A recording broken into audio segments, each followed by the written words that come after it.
Yeah, I saw something like anyway. Okay, so we're going to talk about we start with like the American history. So there's so we have finished the natural science and social science, right? They are like three passages of SAT like out of five would be like in that category. So the other two, one of them is the history article. So the history articles technically is not just American history. So it is like according to the official guide and the College Board, that kind of article is called the global conversation. So the history and the global conversation. So it's American history, but also like the history in the other country related to a very common humanity issues such as the human rights, equality, women and feminism, right? That kind of things, and then like democracy, that kind of issues, like so. But most of the I would say like 90% of the article you will see on the SAT would be like the American history. So it's very important that we have some common sense background information regarding the American, what's going on like in America, in that country. But also I think it's good to have some idea to learn about the value, right? What do they care? Why do they care? Like of like America, that country. So the good thing about American history articles is that like they are not like a history exams. So you don't need to get very like a panic about this kind of history issues. Like it's not like, oh, you have to learn everything, all these details, memorize the date, the year of those events or something. No, it's not about that. The focus here it's more about, that something happened during that time, right? And the passage is usually regarding the ideas before the events and after the events.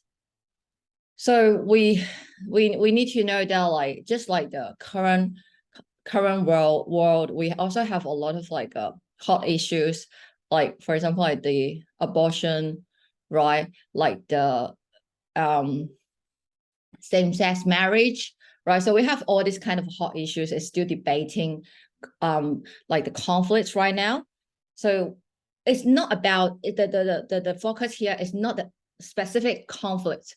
It's not about the events, right? It's about the different ideologies, right? Like behind this debating. So on both sides, for people who support the same-sex marriage, for the people who disapprove, like the more conservative. So what's their logic behind that? So that's more important, the ideology.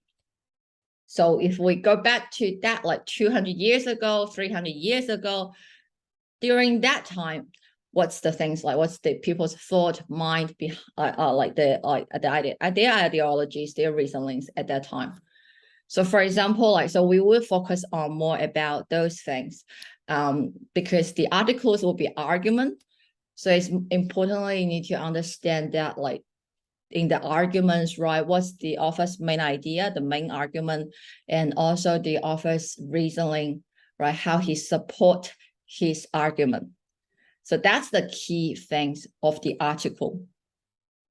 So we need to sort out this kind of like logic, right? The reason why we learn about American history and why we give you that overview is just to help you better understand the main idea, the main argument, the reasonings in the articles, because there are some shared common sense, more general belief for that a particular event or during that particular time. So there's some like very typical thoughts. Okay. So if we break down the American history, right? Another good thing about American history articles is that like they would not test you on the things happened before the Revolutionary War. So like the Indian American, right? The how like they set up the colonies, that would not be tested, like because that's too far away, right? Too elusive, maybe too complicated as well, like the Indian things, American Indian things. So we'll start with the Revolutionary War. So that's how I understand like the American history. So you can give you that idea as well. So again, I would just simplify the things. I hate making things overcomplicate. So we just focus on this timeline. So we use 3 typical milestone events to break down the American history, sort of like a 3, right? So into like this. So you just need to remember like every 100 years something happened. So back to that like 1770s. So during that time, it is the Revolutionary War. So the Revolutionary War, it's the starting point is when the American claimed to be independent from the British government. So before, right, America is just the colonies of the British. But after the Revolutionary War, we have the America. So the Revolutionary War is between the Britain and America. Okay. And then after 100 years, right, is everything all right after like we have a happy ending ever after? No, right? Like the Civil War. So after about 100 years, we have like America have the Civil War. So Civil War is between the North and the South. And at that time, the key conflict is the slavery. All right, so back to the Revolutionary War, the key conflict is about independence. So Americans want to be independent, but British, of course, they don't want to, right? They still want the American to be their colonies. So they have like the conflicts, they have the war, and for the Civil War, the North want to abolish the slavery, but the South want to keep the slavery. So because they cannot come to agreement, consensus. So the South claimed that like they want to be independent. And then the North would not agree. So they have the war. And the results, we all know that like the North won, and then like so that's like the Abraham Lincoln, right? So the Revolutionary War is the founding fathers. Abraham Lincoln is in that time. Sometimes people get confused about that Abraham Lincoln, but you know, like Abraham Lincoln is during the 1850s, around that time. And then we all know the results. So slavery got abandoned in all like the America. So no more slavery. So all free blacks, all free people. But is that real, right? Again, it doesn't last that long. That the so-called free blacks, because during like the late 90s, so like the 1880s. So right after like the Civil War, like maybe just 20 years or 30 years, the white gained the authorities again, and then they passed the law called like the segregation. So race segregation. That means what? The black and the white, they need to be separate. So they have like the white school, the black school, right? In the bus, the white people get to sit at the front, and the black people must stay in the back, and they cannot sit if there's like white people comes to the or get on the bus. So they have a lot of like this kind of like unfair, right, and equal laws. That's the segregation. So the Black American, African American people still in an inferior, right, lower level like a status in America until the civil rights movement. So that's a 1960, very recent. So the Martin Luther King, right, Rosa Parks is in that time, during that time. So they want to have like a more, right, equal world, like in America, like abandoning all those segregation laws, to really make sure that like the African, like there's no racism. But again, right, even to now, the black and white is still very hot issues, right? The Black Lives Matters, that kind of things. So it's still unsettled, not fully settled, but it's already like huge progress before the after the civil rights movement, but after like for the black people. So that's a very brief introduction, but you probably have some idea about the history now, like the America history. So that's how we look into, now we look into all these events, like the particular time period. So the things before and after, and again, the ideologies, right? How the people's ideology change during that time. And there's some other small events happen during that, like the interval, we'll look into that as well. So before and after. So let's take a look. So that's also like, so we just use the Wikipedia, that kind of documents just to review like the American history. That's enough. That's enough. So I will share these documents with you later, but at this stage, I just guide you to explore all these important details, important facts. Right. So if you look at that's introduction, right? So after defeating, so before the American, like the Revolutionary War, there was like a 7 years war. So again, you don't need to really like learn about the 7 years war, but you need to know that like the results, the consequence of the 7 years war is actually sort of like the indirect cause of the Revolutionary War. So the 7 years war is the war in between the British and the France. So the British government, so the British and the France, and also in the French and in the colonist America. So in America at that time, they have the British colonies, right? It's only on the East Coast. There's 13 colonies, and then like in the middle part, or like that part, if we can go to that so probably we'll just go check directly go to the road to independence. So if you look at that, the map at that time, so I think the geography is the map will also give you a better idea as well. So that's the Great Britain, right? So that's 13 East Coast, 13 colonies. And the blue part is all the France. So they have a war during that time in the America.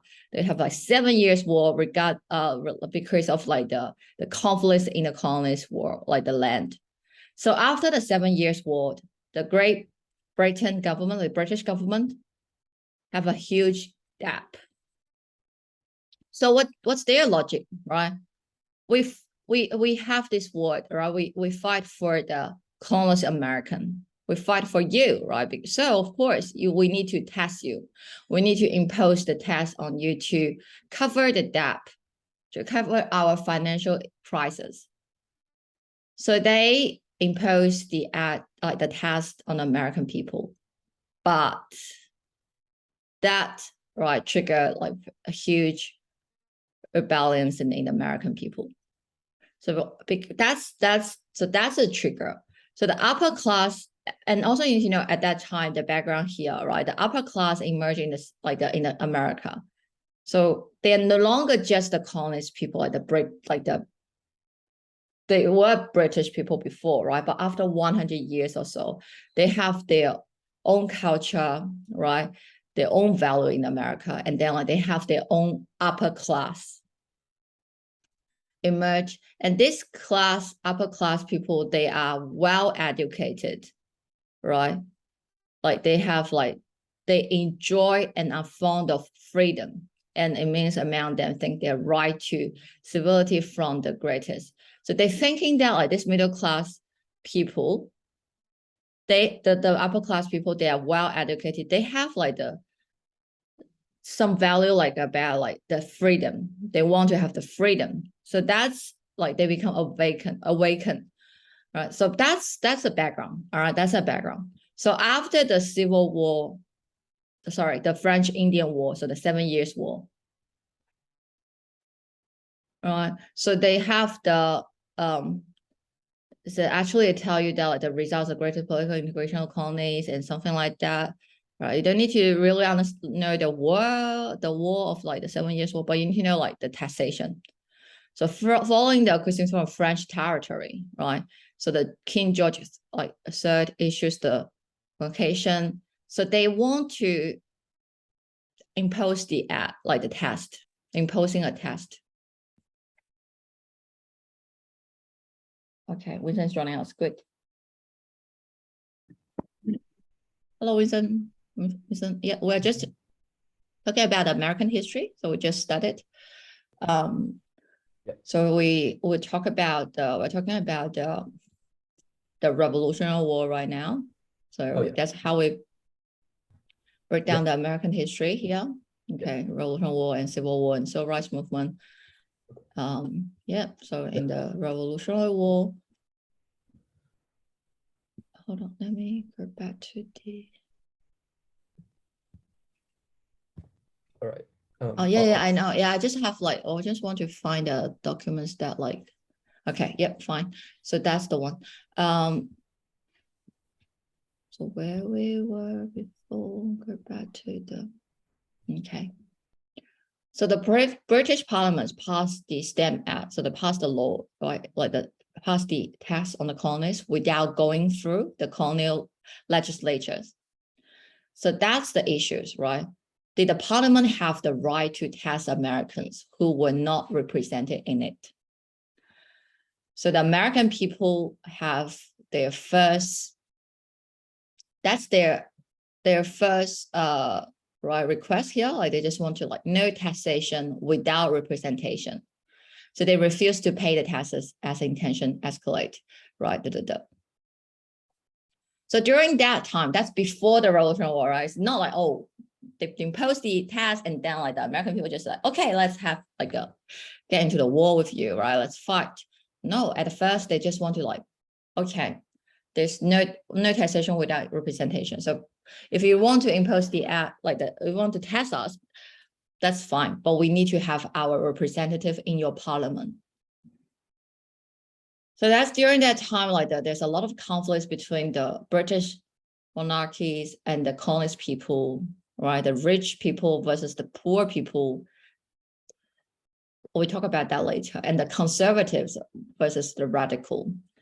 So people like have like some different thoughts, different opinions already. But at that time, still, the majority of the people, American people would still like support the British government because they will think that a British government is the best government in the world.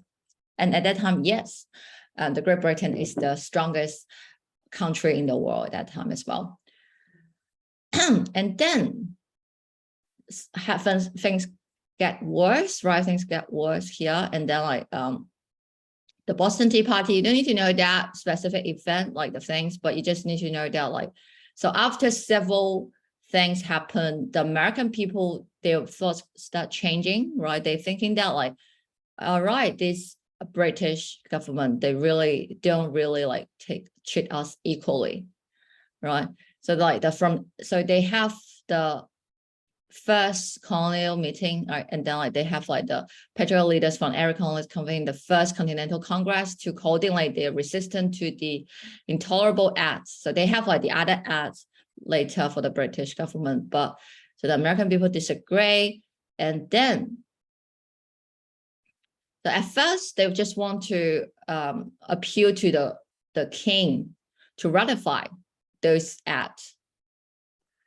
And common people become, and during that time, common people, so not just those upper class, right, the founding fathers, those educated people, but the elite people, right, the common people also start like thinking differently, right, about the British government. Before they think that Britain is their mother country, right? So as a child, right, we should not obey disagree with them, or we cannot be separated from the British government. But now the common people become insurgent against the British, even though they were unfamiliar with the ideological rationale being offered. But they have the very strong sense of the rights that they felt the British were deliberately violating. So they no longer think the British government is the best government anymore, or they are their mother country, because they would say they're like, no mother would do that kind of things to their child. So the rise, the stress, local autonomy, right, fair dealing, and the government by consent. So think about that, right? Like the British government, they do not agree to have the representative from America in their parliament. So, and they don't give them the autonomies and the freedom. So that's really, right, annoys some of the American people, because they're already thinking that like they deserve the right. So they were highly sensitive to the issue of the tyranny, and which they saw manifested by the arrival. So this kind of wording you need to get familiar with, because you will see that quite often,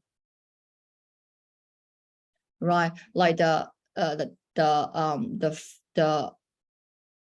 local autonomy, right? And then like the freedom, the right, and then like the government by consent, right? That means what? That means that like we give the governments, the common people, right? The individual, right? Give the government the power, the right to, right, to sort of like to run the country. So that's like government by consent. And then like the tyranny is like the, right, like the king, right? Like sort of like a Britain government to them. So they saw and corruption. So they were thinking about corruption, tyranny. So they're afraid of those things, and then they want the freedom. So you need to understand the freedom, what does freedom mean to them. So they have the right to choose their government, basically, means in that way. So they saw the manifested by the arrival of like the British Army, right? So that's something happened after the imposing the war, and those things really heightened their sense of violated rights, leading to rage and demands for revenge, right? So that's all the way to the road to revolution, right? The road to independence. So as the conflicts here escalate, right, like getting worse, the situation get worse and worse, and then we have the finally, right, the American Revolution. You don't need to, again, you don't need to know the details about those like the major battles, those kind of things. You don't need to worry about that. But again, the ideology, right? We focus on the ideology. So that's the ideology to understand, like at that time, those people, what's the people's ideology at that time. And then here, right, in terms of political values. So also understand, and to understand, like, know the political value. The Americans were largely united on a concept called republicanism. So which rejected the aristocracy and emphasized civil duty in the fear of corruption. Right? Does that make sense to you, right? The corruption at that time is not exactly the same as the corruption we talk about now. Right? The corruption at that time is the same as the aristocracy, the monarchy, the tyranny. They are the whole package, right? They all represent that. Like, so basically the British government, the king. And like as long as it's a central government, they all worry about that. And for the founding fathers, according to one team of historians, the republicanism represent more than a particular form of government. It's a way of life, the ideology. Okay, liberty. Okay, liberty, that's a key word as well, right? So the key, liberty, the freedom. So they're like two, get used to the language, all right? So on one side, right? And then on the other side is the liberty, freedom, right? The individual rights. So you probably can see here, there is a conflict, right? And that conflict, that's a more general conflict, right? The more general conflict is the conflicts between the colonist people and the British government, right? But it is also a conflict between the individual and government. So like there is some conflict. So we focus on the conflicts, and then like we identify those key conflicts during the specific time period, and then like the value, the rationales, the ideologies on both sides. So that's what we are doing. All right. So that's what we're sort out this relationship and helps you to really like comprehend, get an idea about what's going on there. So for the American, like you can probably see the conflicts is exemplified here, right? The individual,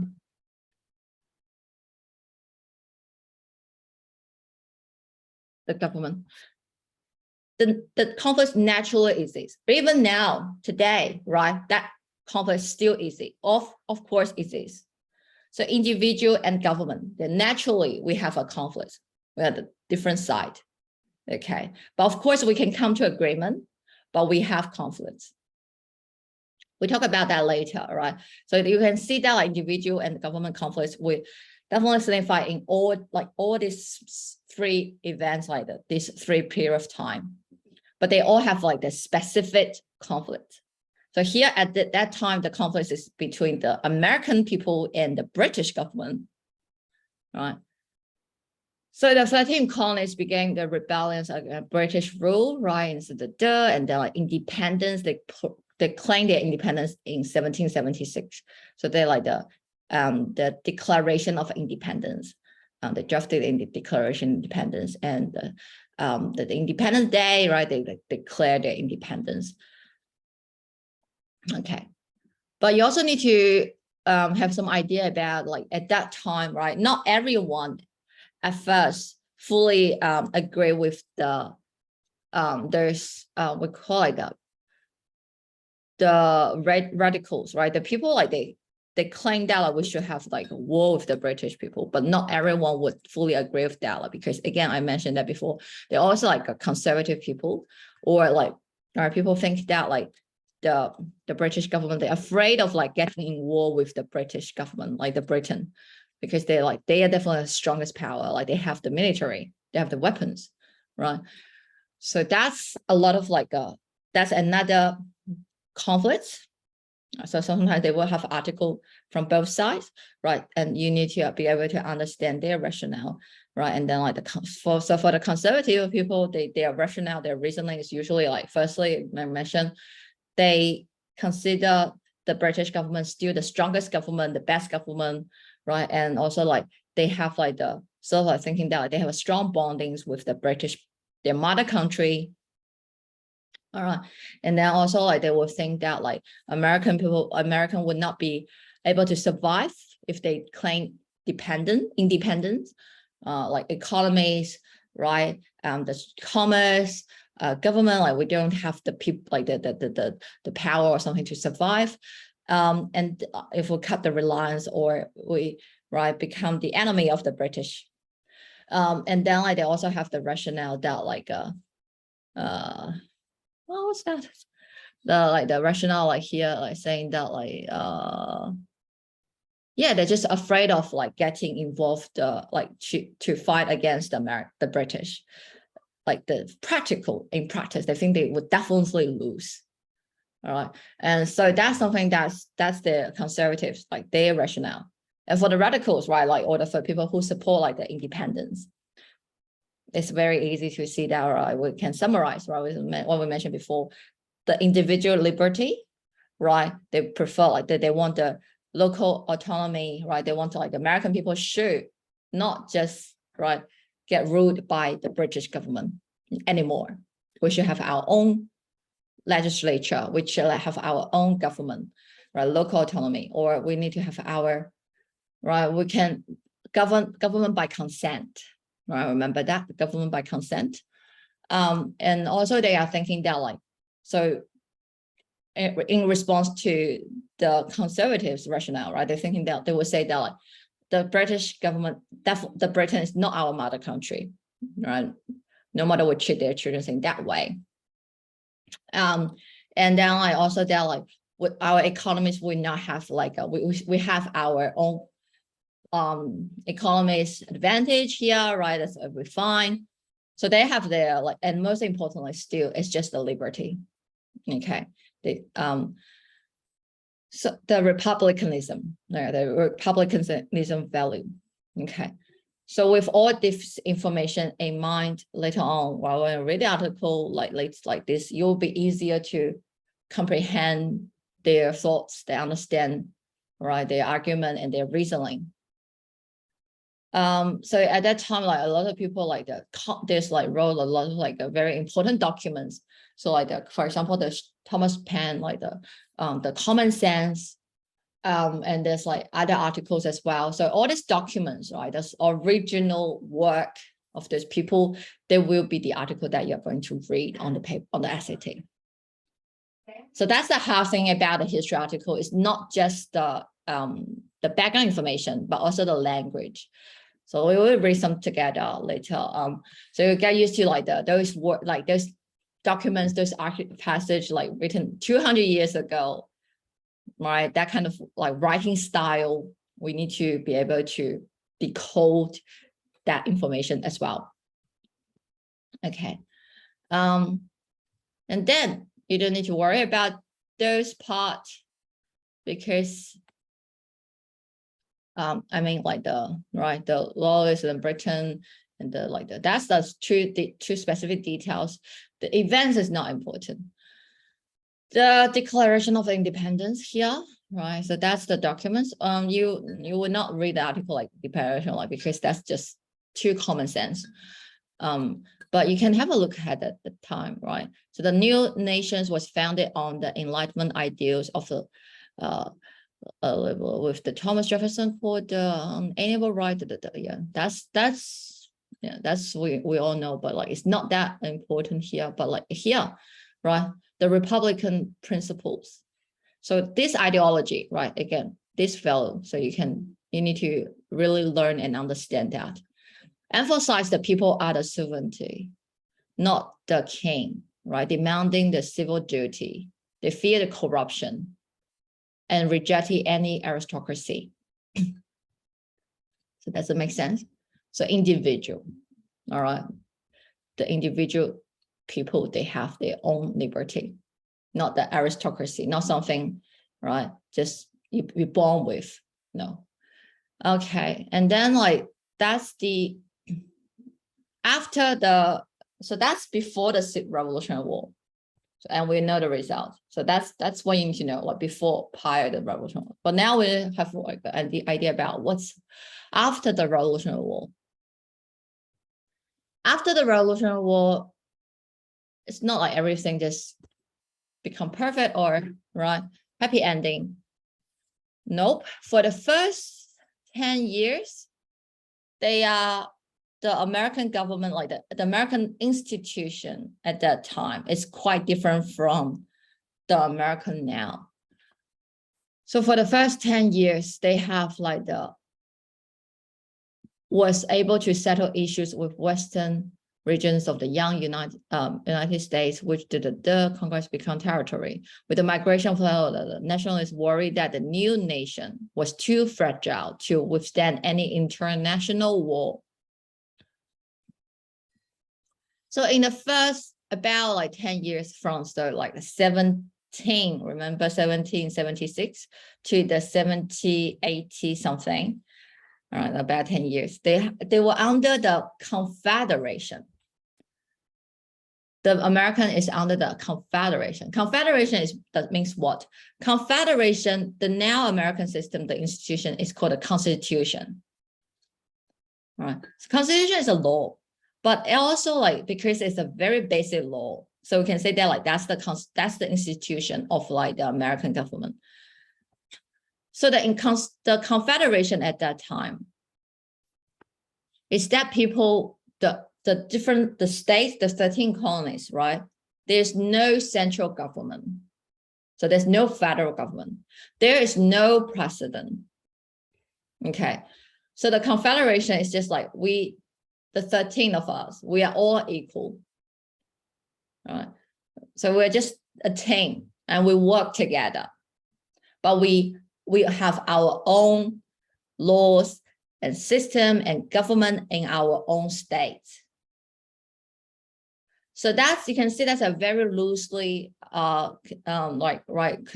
connected team.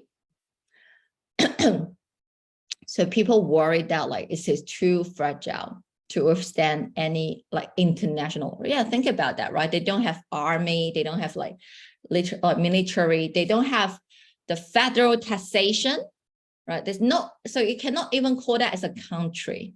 It's rather like, it's more like a separate small countries, right? So it's like, so the nationalist, so get familiar with these terms. Organized in every state and convinced Congress to record the Philadelphia Convention in 1787. So they have a very famous Philadelphia Convention, and during that convention, the delegates from different states, they get together and they wrote the very first constitution. The constitution, even still, right, is in practice today. So that's actually quite amazing, because think about the constitution that the American people are using, and actually that influenced a lot of other countries, including America, like the Australia, was written actually 200 years ago, almost 300 years ago now, right? So they created much more powerful. So the constitution have the current system, right? Creating a more powerful and efficient central government. So the federal government, similar to Australia, like the political system as well, right? So we have the federal government and we have the state government, one with the strong president, right? They have the president and the power of taxation. So they have like the federal taxation. So the new government reflected the prevailing Republican ideals of guarantees of individual liberty. So what does that mean? And of constraining the power of government through a system of separation of power. So again, during that time, they already like wrote down these laws, like this constitution, saying that like we want a central government, but that central government only have limited constraining power. And so they want to create a balance. So they have they guarantee the individual liberty. And on that basis, they create like a more efficient central government.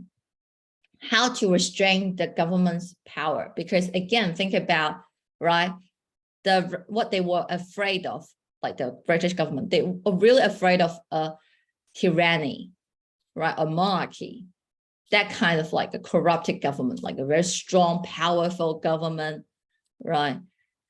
So they want to restrain the power of the government. So the segregation of power, you know that, like, so that's like you need the three branches: legislature power, the judicial power, and the executive power. So they put that like the three branches power to the executive, including the president, right? The police, they are only like the government. The government only have the executive, and the judicial is the court, right? The Supreme Court, the federal court, the court, and then like the legislature is the parliament, right? So they have like three branches. So it's not like all the powers in one hand. So that's how they constrain the governments. Like they all like supervise each other, constrain each other.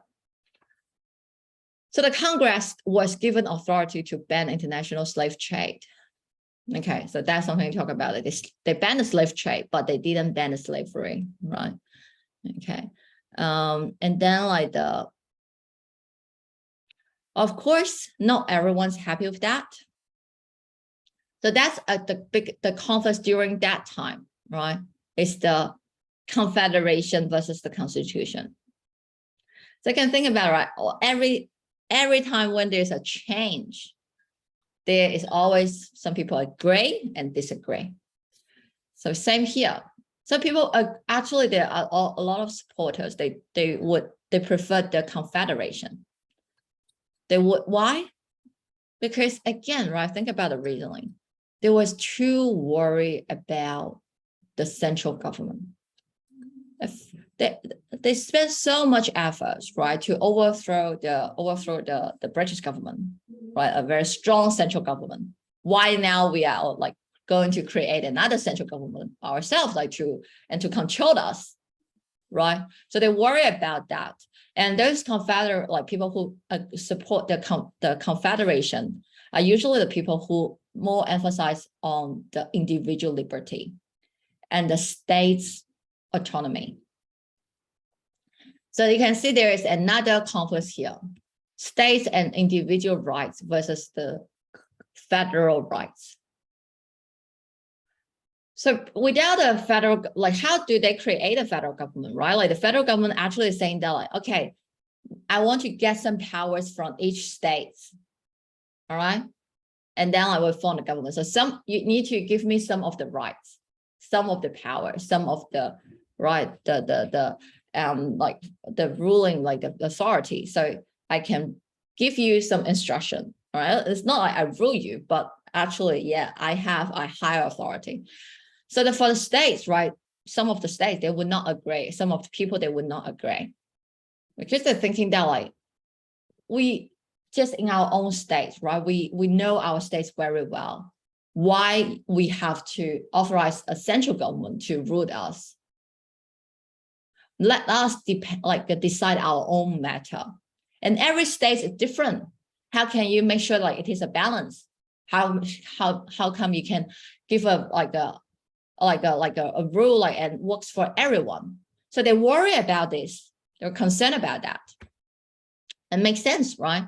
So that's how you're not judging them, but you understand them, right? Identify their rationale. So that's how you read. So now I just give you the idea, like, so that was the normal rationale. So it's easier for you to get into their minds, get into their shoes, and understand where those things coming from, right? And for the federal rights, it's more easier to understand, right? Like basically, it's just saying that, like, right, what can we do, right? You don't need to worry about that. We will constrain the power of the central government. So to assuage the anti-federalists who fear a too powerful national government, the nations adopted the United States Bills of Rights. So that's a separate document, Bills of Rights in 1791, comprising the first 10 amendments of the Constitution. So the constitutions remain the same, but they were just adding more amendments. Okay, so it guarantees individual liberties such as the freedom of speech and the religious practice, jury trial, and stated that citizens and states had reserved rights, which were not specified. What does that mean? All right, that actually means that like the states have all the rights, right? Unless it's specified that rights is given to the federal government. Otherwise, the rights are all belongs to the states. Hold on. Does that make sense? So it actually, if you understand that background information, it will be easier for you to understand the very recent abortion ruling. Right. So the Supreme Court, they overthrow the previous case of like the abortion. Because on the basis that like there's no such items in the Constitution saying that like the federal government have the rights to give individual the rights of abortion. There's no wording talk about abortion in the Constitution. So the government, the federal government, the Supreme Court have no rights. The federal government have no rights to decide that matter. So that means what? Each state have your own ruling process. Okay, you can decide how to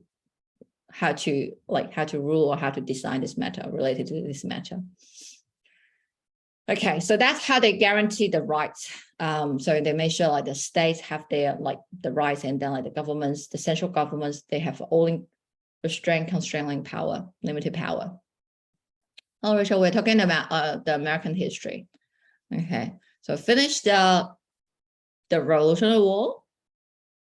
After the Revolutionary War, and then so that's after that period of time, So the before, right, after is that there's another 10 years, like the conflicts at that time. During that specific period of time, there's a conflict between the Confederation and Constitution.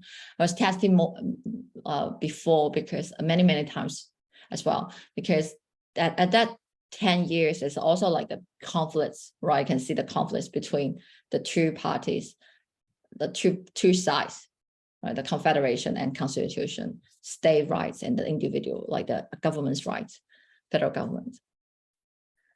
And then we are up to the Civil War. So you can have some idea about the demand for slave labor. Right. During the first 2 decades of after the Revolutionary War, there was dramatic change in the state of slavery among the states and increase in the number of free blacks. So that was what they were thinking. They were like, they didn't, right, abolish the slavery in the Revolutionary War. Even at that time, they talk about the individual liberty, right, freedom. But that individual those individuals do not include what? Do not include the slaves. They do not include the black people. They even do not include the women. All right, because only the white men with property, they don't include the poor people either.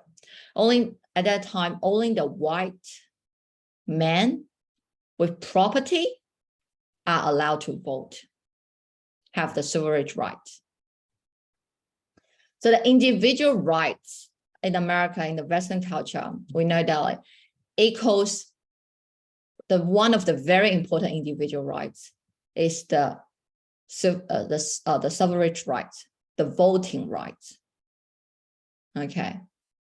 So without the voting rights, you don't have the equality.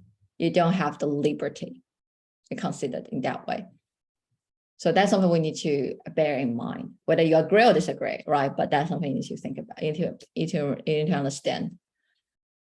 So later on, you will see the feminism movement, right? The Black people movement is all about the voting rights. So it's a very important issues.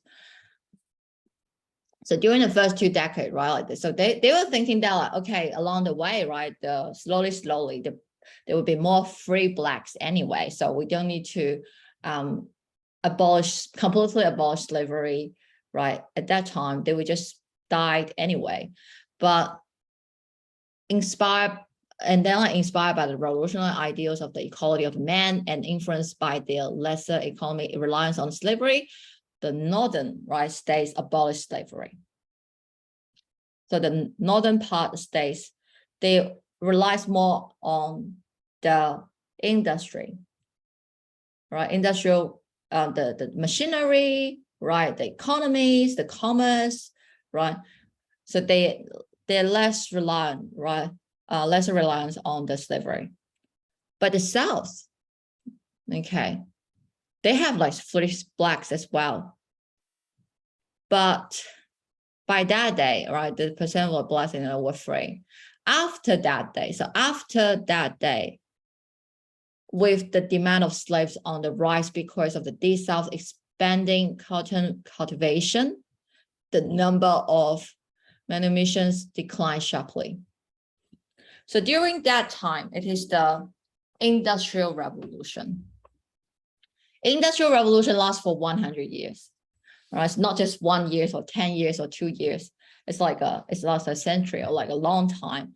And during the Industrial Revolution, the effect here, right, the indirect effect is like they have like more demand on the cotton because they have the machine now, right? So they can they can produce more clothes, like other things so they need that, require the more cotton. And then like cotton cultivation is a labor intense industry. So the agriculture, right? So that in the South, this like heavily rely on the agriculture and cotton. So you can see, right, the contrast between the North and the South from them. And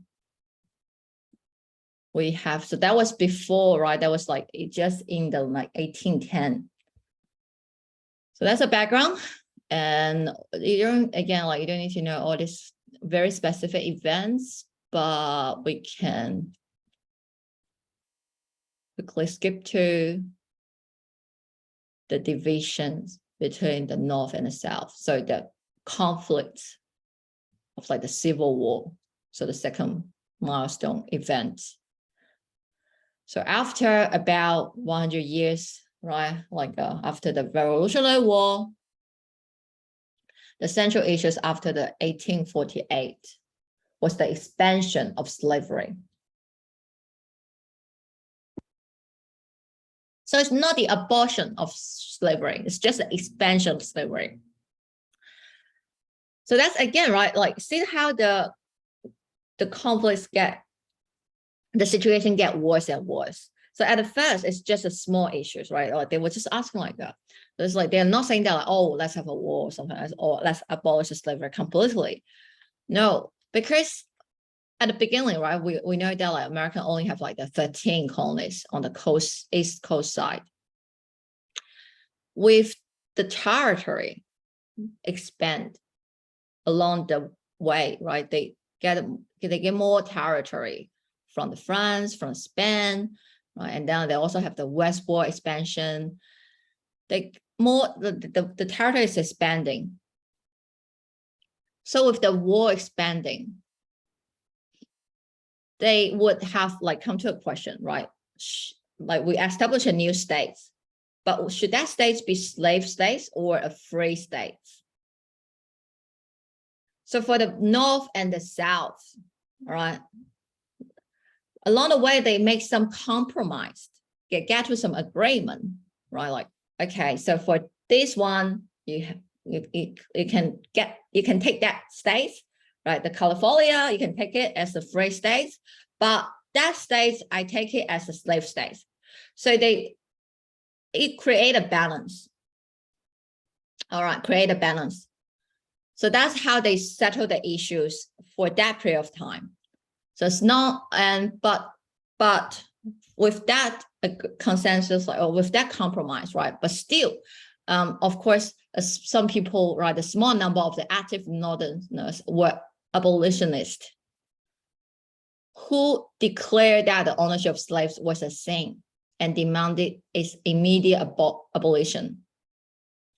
So people, the abolitionists at that time like this, like emerged, right? Like they just claimed that like, we don't want any free state, slave state. They should all be free states.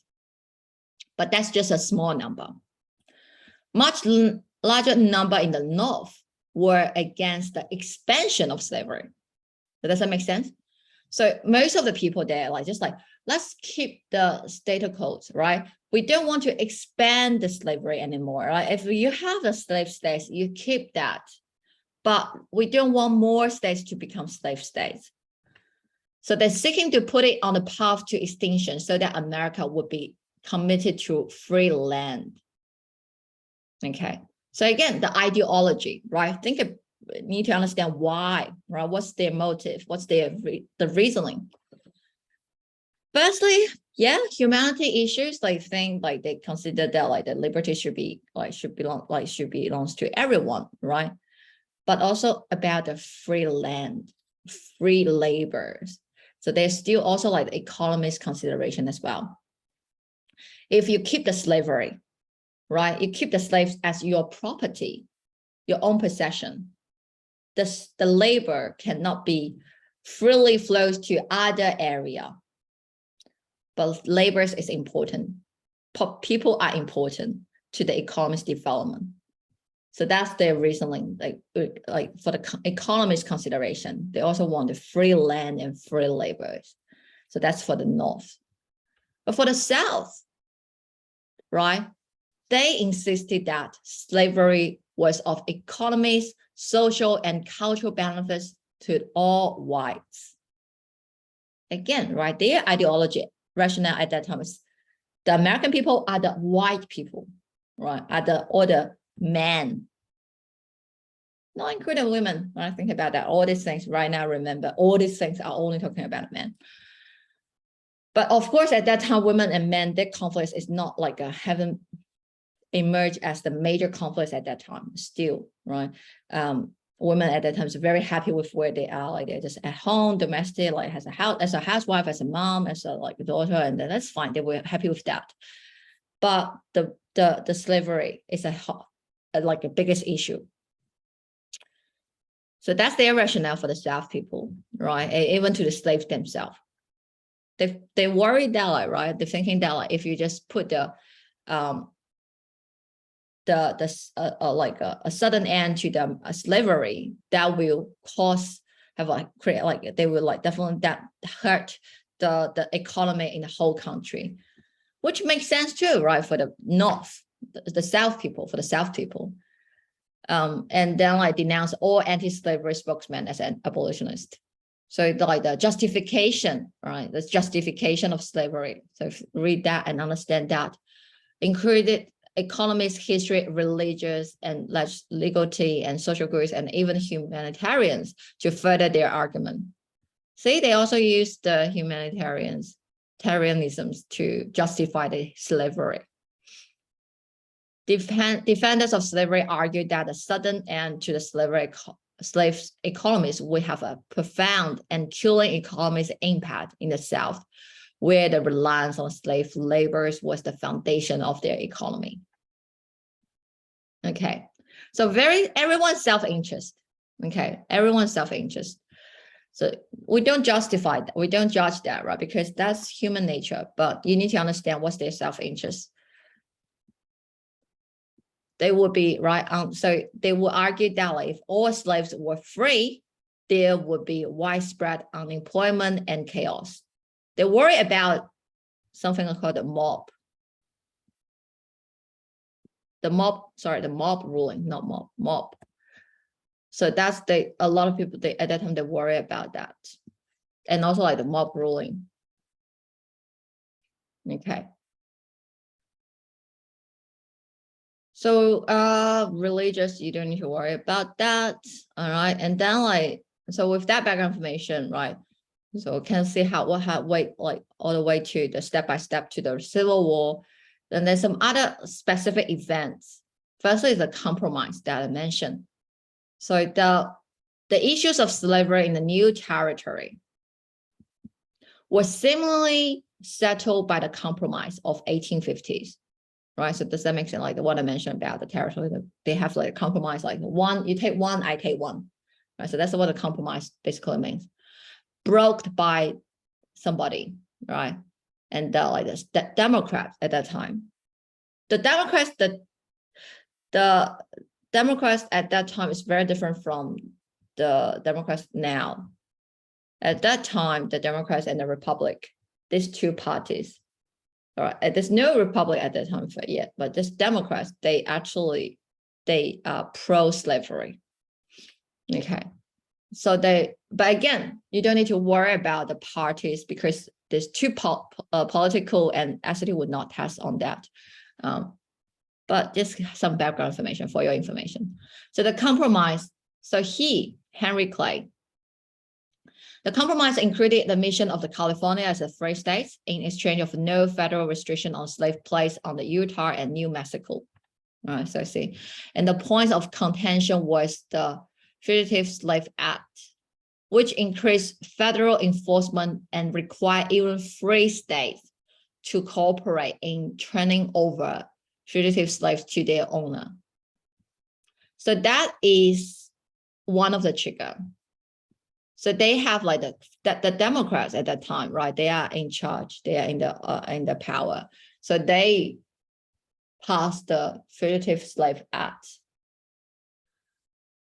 and the compromise, and also it was repealed. Some of the compromise of the 1820s was repealed with the Kansas-Nebraska Act. So that's another specific event.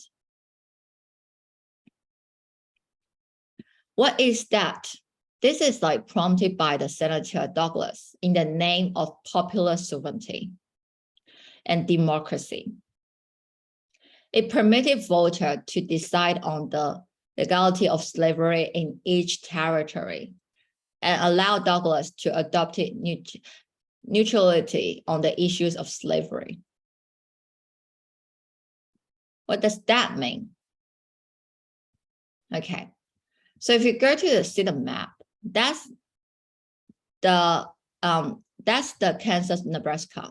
So these two states, the Kansas and Nebraska. So at that time, right, the Senator Douglas, he claimed that like he raised something called the popular sovereignty in the name of popular sovereignty and democracy. He said that like, why don't we let the people vote? Let people decide whether they want to be a slave state or free states.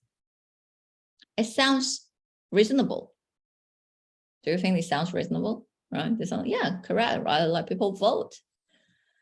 But remember at that time, only white people have the right, the voting right. So that actually, right, is not the real democracy.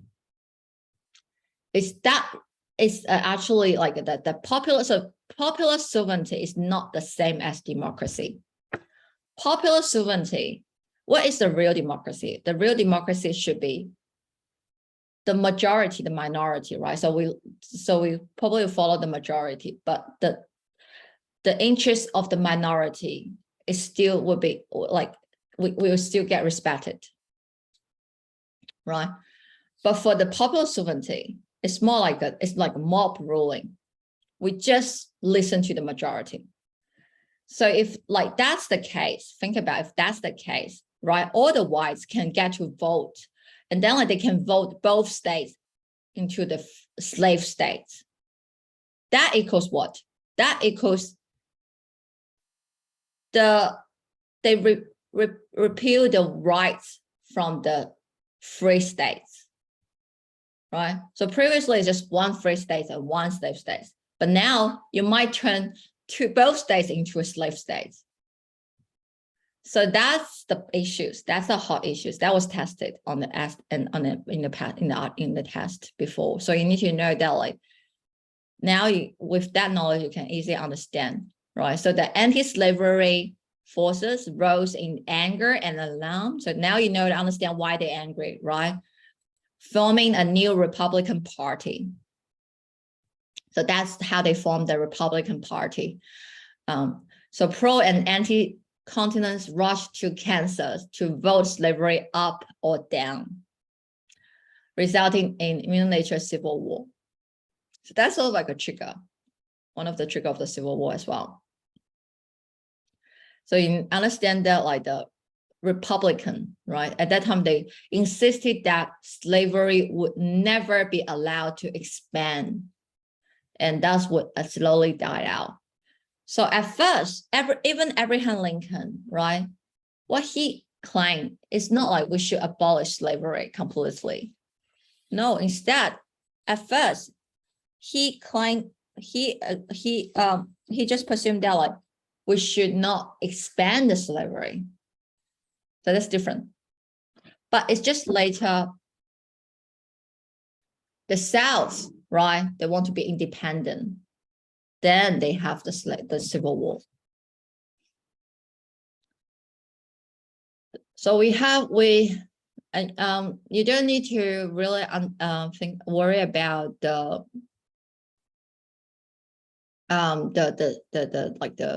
details of the war or something, right? All these things like what happened, right? Those battles or something, and also the Civil War, you don't need to worry about the details, the specific events, but you just need to know that like, okay, so after the Civil War, right, the 14th Amendment, so then another amendment guaranteed the equal rights of all and citizenship for the Black.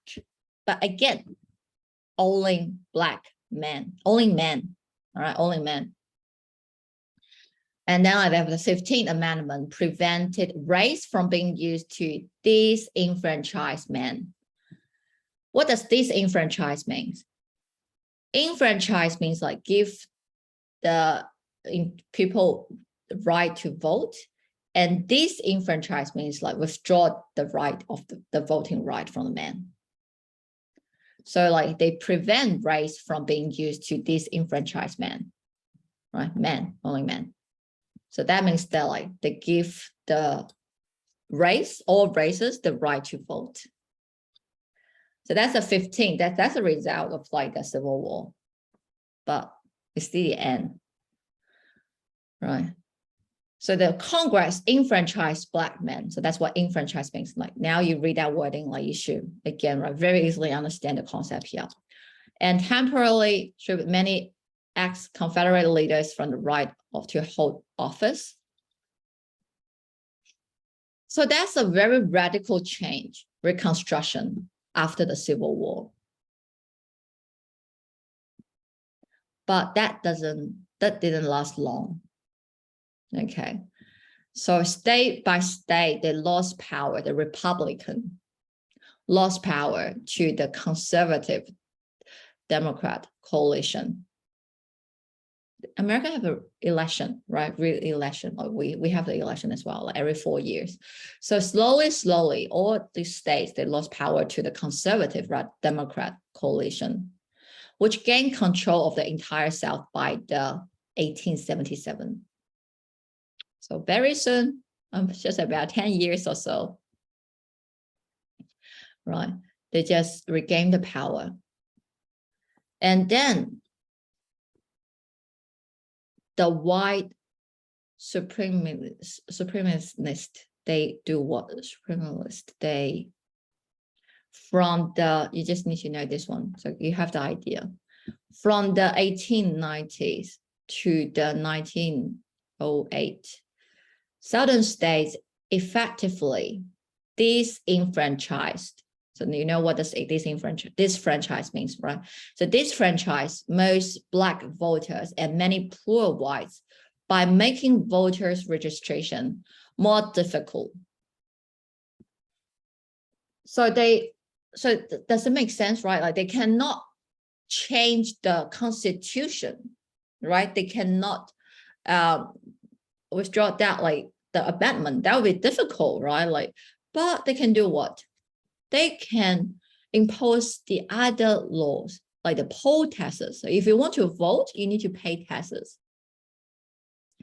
Literacy test, you need to prove that you can read, you can write, then you can vote. And other arbitrary devices. There's another one, like the grandfather laws, like it have to be your grandfather have the right to vote, and then you can vote. Obviously, right, all these rules are for those Black people, Black men, because they will either be, then they are poor, right? They didn't get education, and of course their grandfather are just slavery, and of course they didn't have the right to vote. So this is how they withdraw the voting rights. Disfranchise the Black people, most Black voters in the South. All right, again in the South. So they passed segregation laws and imposed the second-class status on the Blacks in the system called as Jim Crow, and lasted until the Civil Rights Movement. So we're more familiar with that period of time, right? Like the segregation laws. That is after the Civil War, actually. And the reason is like the cause of that is here. And then the Gilded Age. So that was another separate, like specific event, right? That was the term like used to describe period of like the late 19th century with the dramatic expansion of American wealth and the prosperity. So we need to understand that, like, for example, like the Andrew Carnegie, right? Before the expansion of, before the Industrial Revolution, the American people, and also in the other part of the world, right? So that was tested often like related to the other country as well.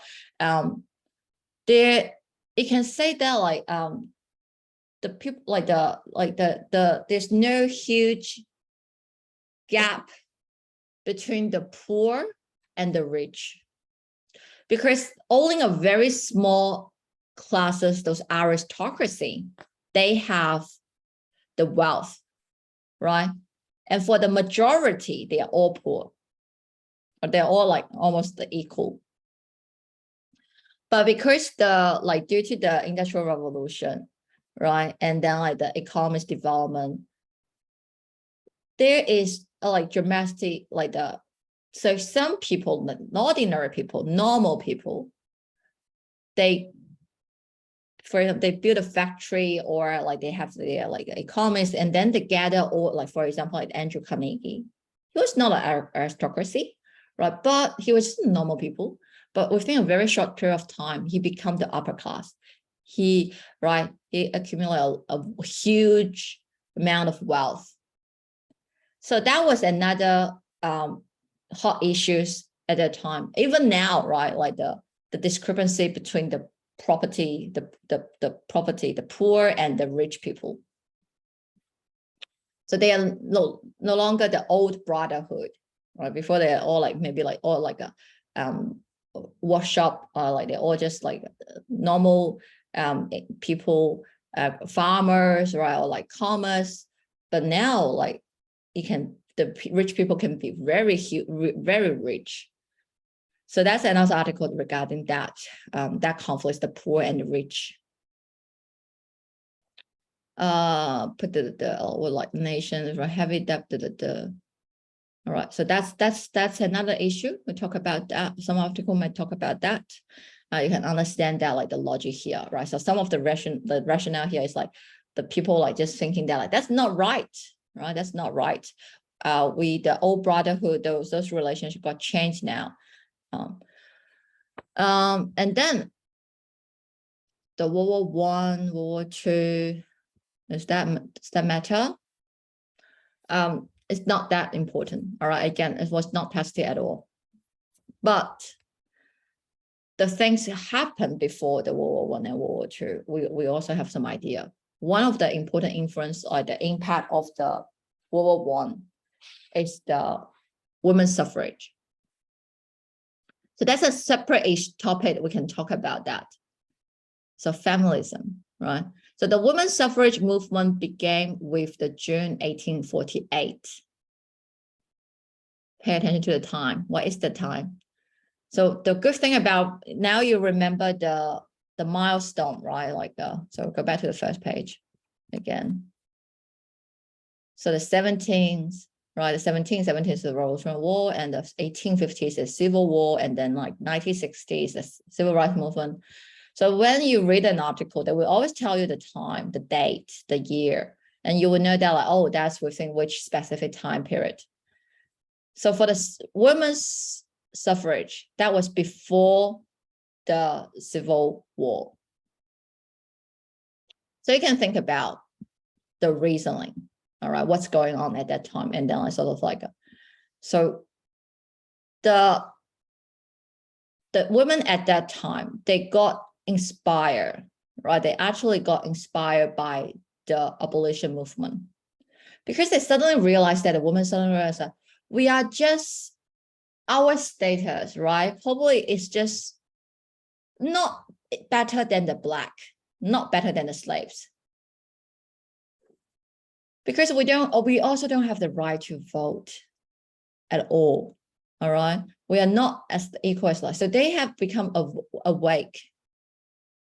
Remember, like the rights, human individual rights for those people, and to them is just the same as suffrage, the voting right. So that's the symbol. That's a symbol of the individual rights, equal rights. Okay. So they demand equal rights for women and the right to vote.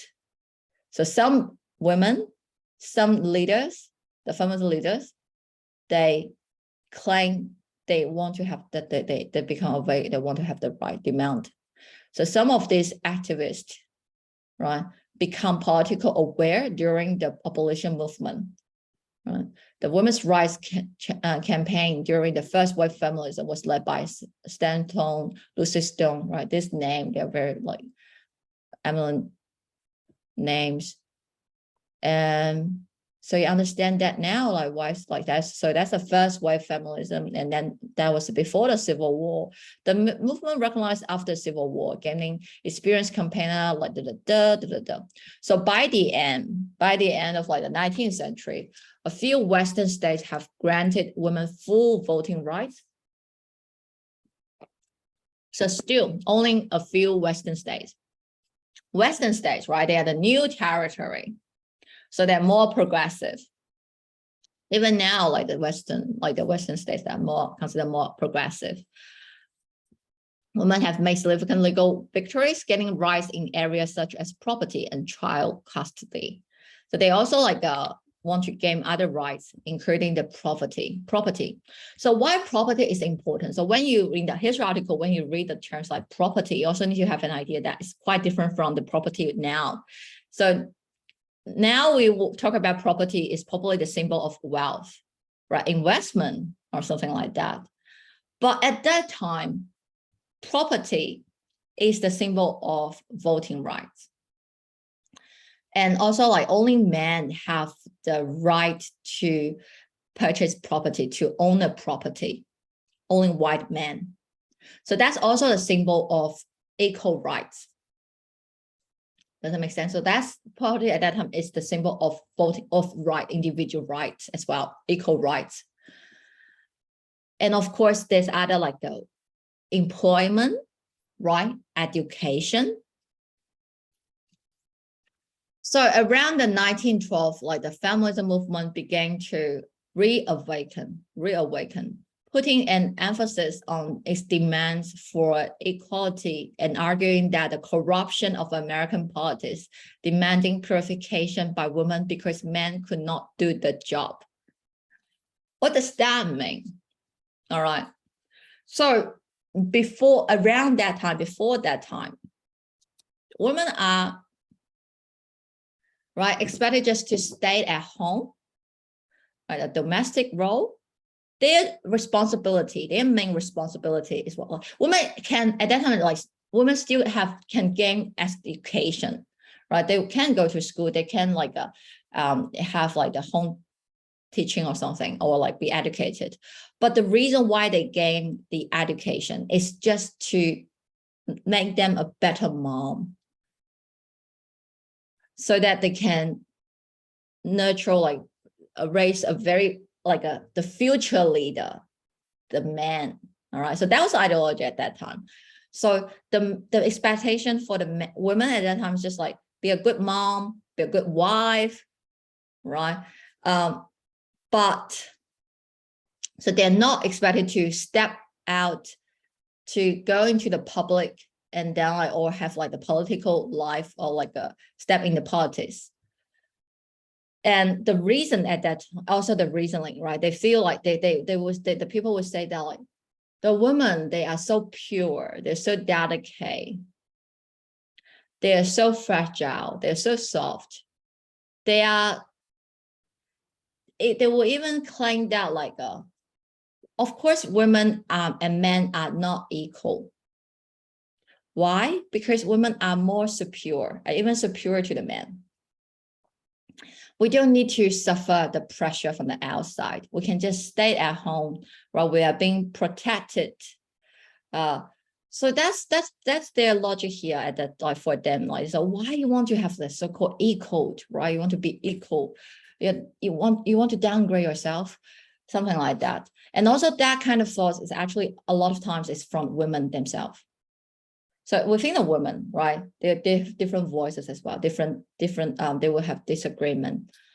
And so they will say that, claim that women should not suffer the pressure as the men. All right, they don't have to, they don't need to, they shouldn't. We should not they are so pure, right? Something like that. So for the women, so some of the feminism, right, they use the same logic to claim their, right? So, okay, so now you say we are pure, right? We have higher ethical standards, right? So let us purify your corrupted political system. So that's what I mean. The corruption of the American politics demanding the purification by women because the men could not do the job. So it's so weird, right? Like for now, like you read, like nowadays we read that like so what does that purification mean? But now I explain you should be able to understand, right? That's 100 years ago, right? Like so that's very different from our current society, right? At that time, China's still in the Qing dynasty. So it's like they have the empire. So it's totally different. So think about that. So it's a very drastic change. Okay. So the article they will have like you will see like sometimes like the articles on both sides arguing that. So don't think it very awkward and hard to understand. Now you should be able to understand their ideology. All right. So increase the amount of suffrage, like right? Again, they just want to have the voting right. So what does that politics demand? It's not like, oh, we want to be the president, right? No, what they want, again, is just the voting right. Does that make sense? So it's not like, oh, want to be the politician. Not yet, not yet. They just want to have the voting right. So they want to have their own political influence to the political system by just choosing the leader that they want. But then it's not like they want to be the leader. So step by step, right? I can see now like step by step. Okay. So that's about that. And then like the old. So along the way, the suffrage movement, right? The old anti-suffragist argument is that like only men could fight a war, and therefore only men deserve the right to vote. Remember the Revolutionary War, right? The Constitution, right? That was after the Revolutionary War. So so that's how they like set up the rules, right? Like only men, white men, right, fight the war. So we have the right to vote. They deserve the right to vote. So that was refuted by the enthusiastic participation of tens of thousands of African women on the home front in the World War I. So that's the impact of the World War I. Give the women more opportunities, right, to step outside their comfort zone, to participate in the politics life in the home front line. So they exert their influence, their voice to a more masculine world at that time. So across the world, the great foreign nations gave women the right to vote. So, and then like right to vote in the states. So, and many states have already give the women the right to vote. So they have different states, right? Like different states have their own laws. But it was only until so in the South, again, the main resistance in the South. So where the white leaders worry about they were worried about the Black women voting. So Congress passed the 19th, but that's the 19th amendment. Right? Before, like it was 14 and 15 amendment to abolish the slavery. And then like the 19th amendment in 1919, like a woman could vote in 1920. So it was even after the slavery, women have the right to vote. So only 100 years, right? Women have the voting right. So that's separate topic about the women's feminism. So feminism have different evolve as well. Right now, like we also have feminism, but the feminism right now we ask for the equal pay, right? The same employment opportunities, but still, right? And also other issues as well. So you can see there, like there's some natural conflicts. They exist every time, or probably like it perpetuate like in the future as well. Like mentioned, like the states rights and the central government, right? And the individual and the government, women and men, poor and rich, and the other one, black and white. So this kind of conflicts will perpetuate like along, like I believe like will throughout the history. Black and white in America, right? But the races. But if we think about it in general, that's about the races. That's a conflict as well. So it cannot say that like there will not be conflicts anymore. It just can get to an agreement or like a sort of like a compromise, a balance. You just try to reach that balance. Right? So think about that. So in different specific like a period of time, they will have their specific request, right? For the black, for example, like for the black people, right? Before they were just like a slavery, and then like they want to have the voting rights, and then they want to have like a no segregation, and now they want to be treated equally, more equally. Okay, and World War I, World War II, you don't know about like and again like the New Deal, right? The Great Depression. That's before the World War II. So sometimes they will have article related to that as well, but that's not that hard because again, it's more reason. So it's understandable. You don't have to really understand the rationale to understand that passage. So everything you need to you need to read is in just within that passage. But it's another thing interesting to say is that like the Great Depression, right, during that time is not just in America, it's the worldwide. Right, the different country, they all have like the Great Depression, but just different country, different area of the world, they choose a different path. Right, in Europe, right, the Germany, they choose the Nazi path, right? They have like Hitler, and that's how they overcome the Great Depression. In America, they have like the Roosevelt, right, the New Deal, like the economy, right? They focus on the economy to overcome that Great Deal. And in the Russia at that time, right, they have the communalism. So different, can see that like that is a sort of like a turning point for this century. But again, that's not would not be tested. So you don't need to worry about the World War I and World War II. And then we have the civil rights movement. So the other things like the Cold War and were not tested before, but the civil rights movement. But there was a question like probably related, like you would see passage probably related to the United Nations. All right, but again, there's articles, it's easier, like you just read that, like you can understand, like talk about the development of the United Nations, that kind of things about the United Nations. Civil rights movement is easier to write, we're probably quite familiar with as well, like more familiar with.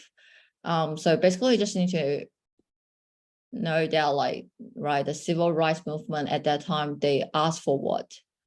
So for years, African Americans would struggle with violence against them, but would achieve great steps towards equality with the Supreme Court decision. Right, so they have like the Supreme Court decision.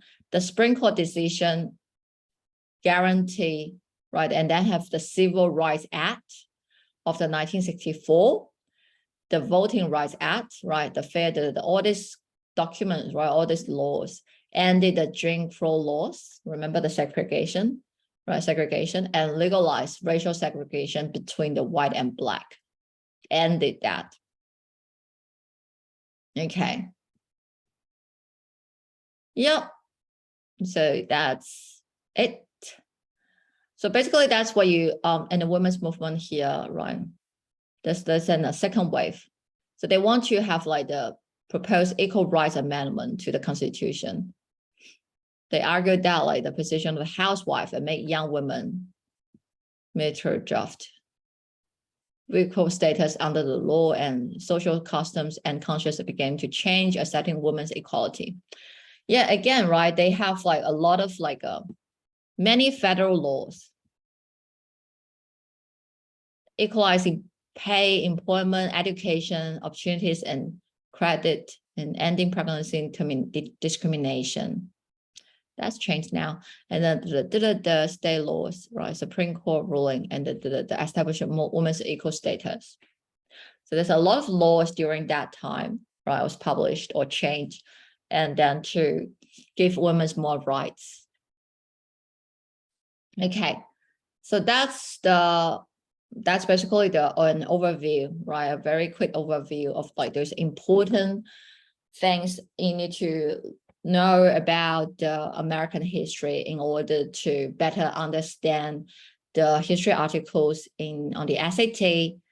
All right. So that's the background information. Again, the background information. So I share that documents with you, and you can definitely read through the article, like these documents again, and probably look into more details if you're interested. And all the important point, like the issues I already highlighted for you. So you should just focus on that first. Again, I can reassure you that like the history articles is not a history test. So you don't need to worry too much about the particular specific event, but more importantly is the ideology. All right. You need to get into their heads so that you can easily understand, right? Also the terminology, right? The enfranchise, disfranchise, suffrage, right? The purification, confederation, right? Segregation. Now you think about that wording, right? You know what does that mean? That's more important, because they would not explain that to you because they consider that those things are common sense. Okay, so now we have that common sense. So we can employ them in the reading later. So let's take a break. We come back in 10 minutes and we try some history articles together. So let's try them. All right, so come back at 11:45. Okay, see you later.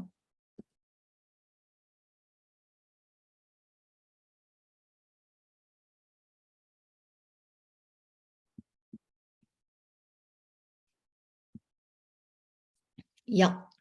So I just explained here like so for the generic the structure, right? So that's the point, like points plus the evidence or like the reasoning and elaboration. So what you need to do, you just need to identify the points in each paragraph and read that and understand that. And so that like you can differentiate the details and less important things and more important things. So you put your focus on the more important points. So sometimes even if you encounter a sentence that you don't fully understand, as long as you know that like that's not making a very important point, you don't worry too much about that. Okay. So that's how you spend your time wisely and read effectively and efficiently as well, right? So you need to know what you should focus on. That's a roadmap for you. Okay, so shall we try the first one? So we can try the first one and then we'll do the second one as well. Okay, so give you the time. Now it's 11:55. We start now.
Again, you can open that. You should open that file on your side and then like highlight the points that, right, important points in the passage. So we can do that later and see if you identified all the points.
Have you finished reading?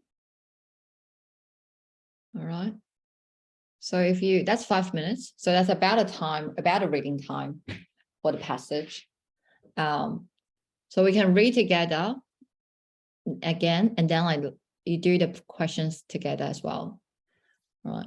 So if you look at the article, right, what do you think?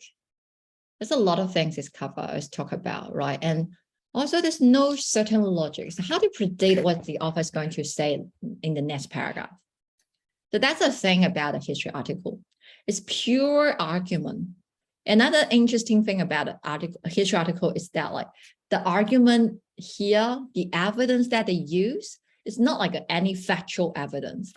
More often, it's just still opinions. So they will see a lot of opinions, right? So it's quite different from the argument that we read today, right? So usually we have statistics, we have like example, his studies, right? Factual evidence, not like this one. But again, right, will you be able to process the information by identifying those important points in each body paragraph, right? So think about it. So the task is very specific, very simple now. So read every paragraph and identify the key points the author made in every body paragraph. And that's it, right? So if you can do so, you process all the information. So read the article is more like the process the information. So you have a very clear focus. So we read together, but another hard thing about this is the language, right? Some of the sentences, do you find it hard to understand, or can you understand that easily? So that requires training as well, the practice. The language, this one is okay, right? But sometimes you might see that an article is like the whole paragraph. Like for example, like whole paragraph, it's just one sentence. All right, don't get surprised, right? Like it just, that can happen as well. So it's a big different from how we speak right now, like in writing sessions, right? We require to be concise, to be straightforward, to be direct, to be clear. But in the history article, right, you can see this, sometimes they talk a lot of things, right, just to express a very simple idea. So you need to be able to process, decode that kind of language as well. So that's another hard thing about a history article, the language, right? Can you really understand the sentence? So that your reading ability regarding the sentence. So be able to simplify the sentence without changing the meaning. That's what you need to do, be able to do as well. Okay, grasp accurately and efficiently grasp the idea. Let's have a look. So what do you need to focus for this article, right? So how would you, like how like the mark, right? How would you mark? So again, like what we talked about before, that's the method that we use. So for the points, we use a triangle on the side to mark that sentence. And for the important wordings, we put a box, right? Or we circle it. And then so here, right, there was like in France, was residing in France. So when Jefferson was residing in France, okay, in France, probably it's not in the States. So I read that, but it's a letter. So 7 o'clock, right, I have determined to enter into a conversation with you. It's an introduction of like this letter. This is a village about when the country is These are what? These are the details. These are details talking about the village. Does that really matter? Is that important? Probably not. So that's how I would just quickly go through this process. And then I'm just waiting for, okay, so what, right? So I'm waiting for the comments, the author's opinion, the point, whether the author make any points regarding that village. And the king comes here in force always to hunt. His court attending him, and so the foreign democracy troops. But as this is not indispensably required and my finance do not admit I propose to come occasionally to attend the king's leaves, returning again to the miles. All right. Anything importantly like the author made? Probably the last sentence. And that's it, right? And the last sentence, what does the author say? It's just saying that okay, the king come here very regularly to hunt every fall to hunt. But I just propose to come occasionally, right? Because that's it. Remember, that's a letter. So usually in the first paragraph, right, the author, you would just talk about something very like your life, just introduce your life, and then like get into a more serious conversation. So that's normal. All right, again, get used to that.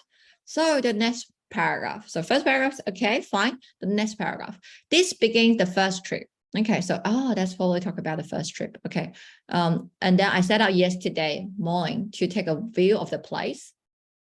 For this purpose, I shaped my course towards the highest of the mountain in the side. So for this purpose, again, it has a logic. So whenever it has a logic here, you have to explicitly tell me the logic. I highlight that.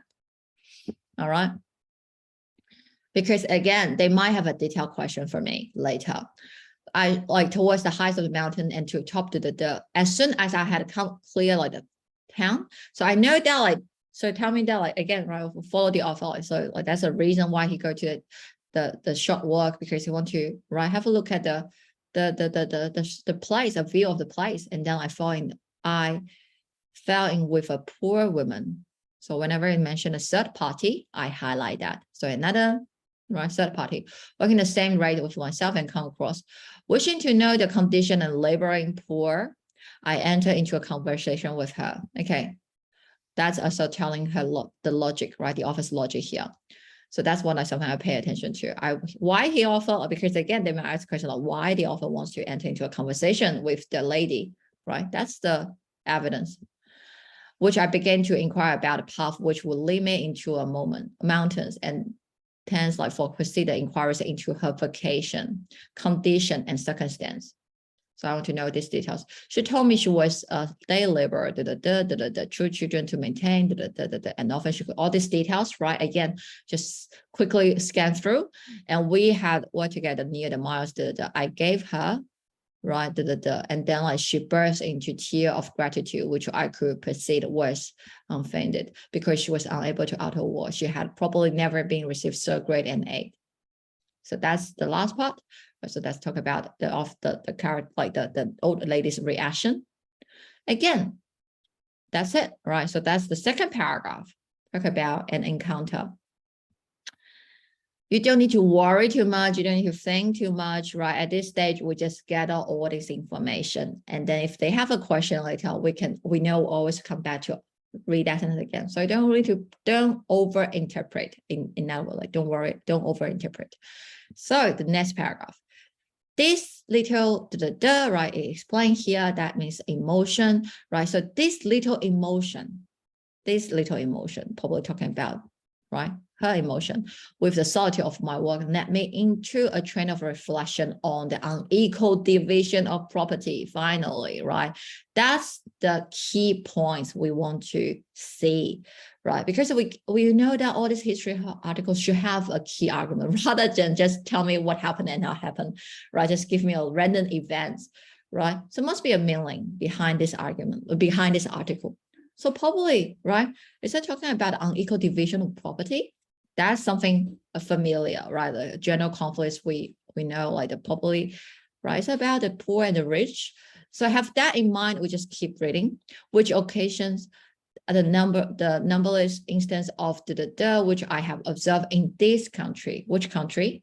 France, and it's so to observe all over the Europe. So that's something details you also need to trigger you need to process as well, like you need to think about. It's not about America.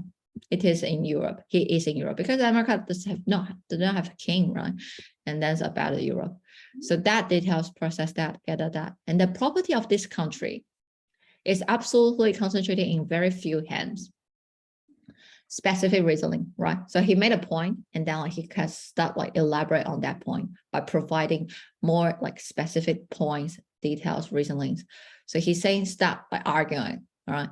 So like it's concentrating a few hands, given revenue or 500,000, like this employ the flowers, this, and also always pay attention to the pronoun. You make sure that what it refers to, right? So he's talking about the people, right? Like the few hands. So he made a point here, and then he's saying that they employ the flower of the country as servants. What does that flower of country means, right? Do you get that? If you're not very clear, that's fine. But if you can get it, that would be great, right? As servant, they employ something as servant. some of them having as many as like 200 domestics, not neighboring. They employ, again, the they here refers to, right, probably again, the few hands. The rich people, they employ also a great number of manufacturers and tradesmen, like the class of laboring husband. Here, the husband means farmers, all right, so get the idea. But after all, this comes the most numerous of the work classes, that is the poor who cannot find work. I asked myself that I asked myself, what could be the reason that so many should be permitted to beg who are willing to work in a country where there is a very considerable proportion of uncultivated land? So what's the author's logic here? It's saying that, like, can you process that out, right, while reading the reasoning here? That's an important point as well, right? The author, with a more important point, I just use a star to signify that. They're saying that, like, he asked a question, right? Why these people are not allowed to work, right? And then, like, there's a so large a proportion of uncultivated land. But if you have the background information, it's probably easier for you to understand as well. At that time, when they say work, right, that include like that as a farmer to cultivate the land, that's work. But as like a servant, right, like as like sort of like a slave, right, of like that's not like a really proper work. They don't get paid. All right. So this land were kept idle mostly for the sake of the game.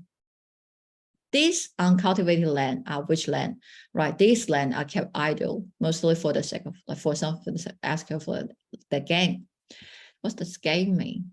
This should seem then that it must be because of the enormous wealth of the proprietor, which place them upon the attention of increase their revenue by putting this land to be labor. Right. So that means some of the sentence, even you're not fully understand, but you can get an idea that, like, again, the author is making that point that, like, why these people are not allowed to work, right? Or that why so many poor people cannot find a work, right? But there's still so many lands, right? Uncultivated land. I am conscious that an equal division.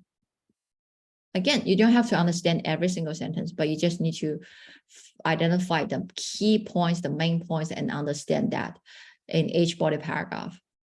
So that's the next paragraph, saying that, like, I am conscious that the equal division of property is impracticable. But, so he admits that, but the consequence of this enormous inequality producing so much misery to the bone of the mankind, legislator cannot invent too many devices for subdividing property, only taking care to let their subdivision go hand in hand with the natural affection of the human mind.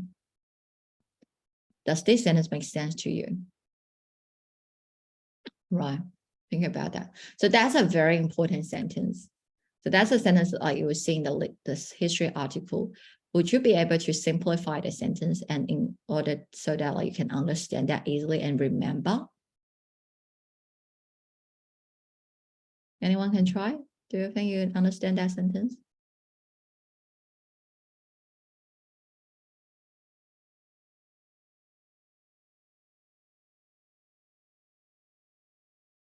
We can focus on the subject and verb. And also you need to pay attention, be careful. It's like the sounds, like the history article, sometimes they will use like something like double negative to express the idea. So when it says like cannot invent too many devices, that means what? Right. So that's like they can invent devices, right? So there will not be too many. They cannot invent too many devices, right? You cannot have too much money, right? As much as possible. That's all good. So that's what does that mean, right? So like they invest, like, so that's, you need to understand the author's real attitude. It's not like they should not invent too many devices. No, it's not what that means.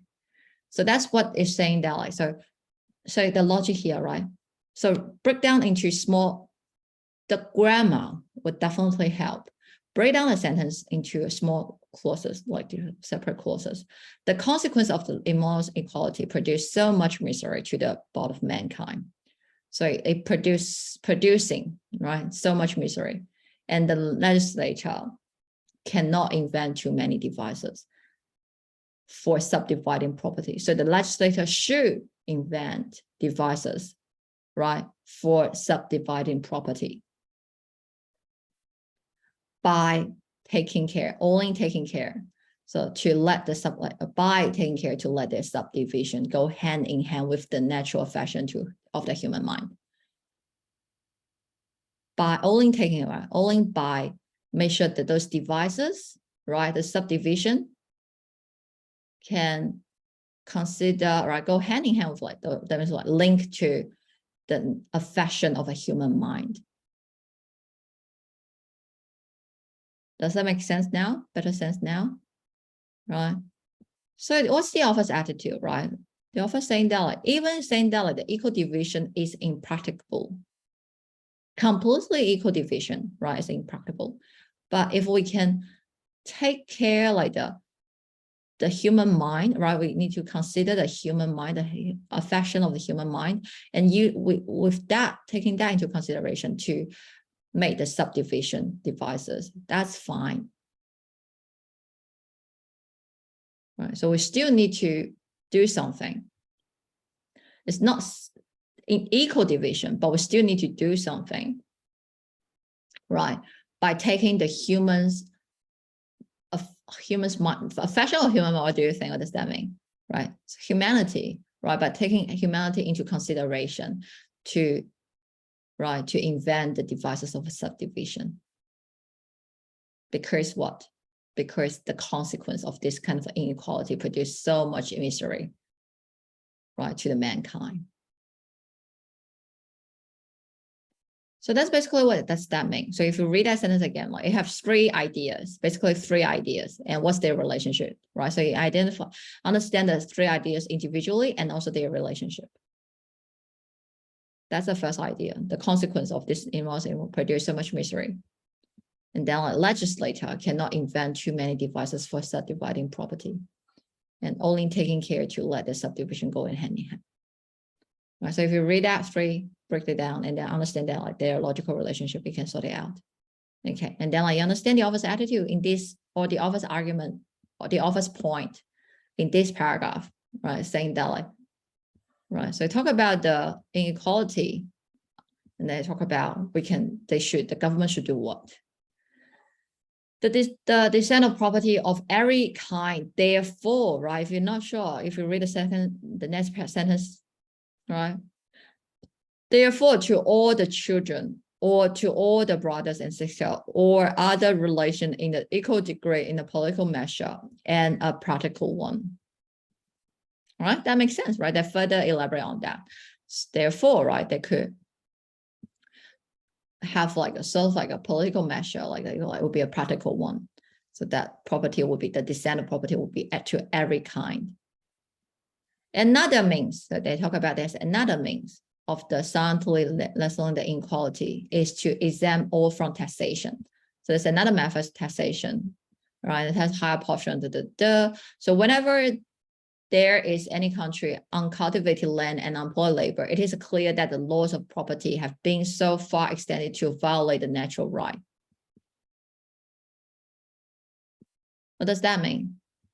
Right, again, get used to this kind of word language, right? Has been so far extended as to violate natural right.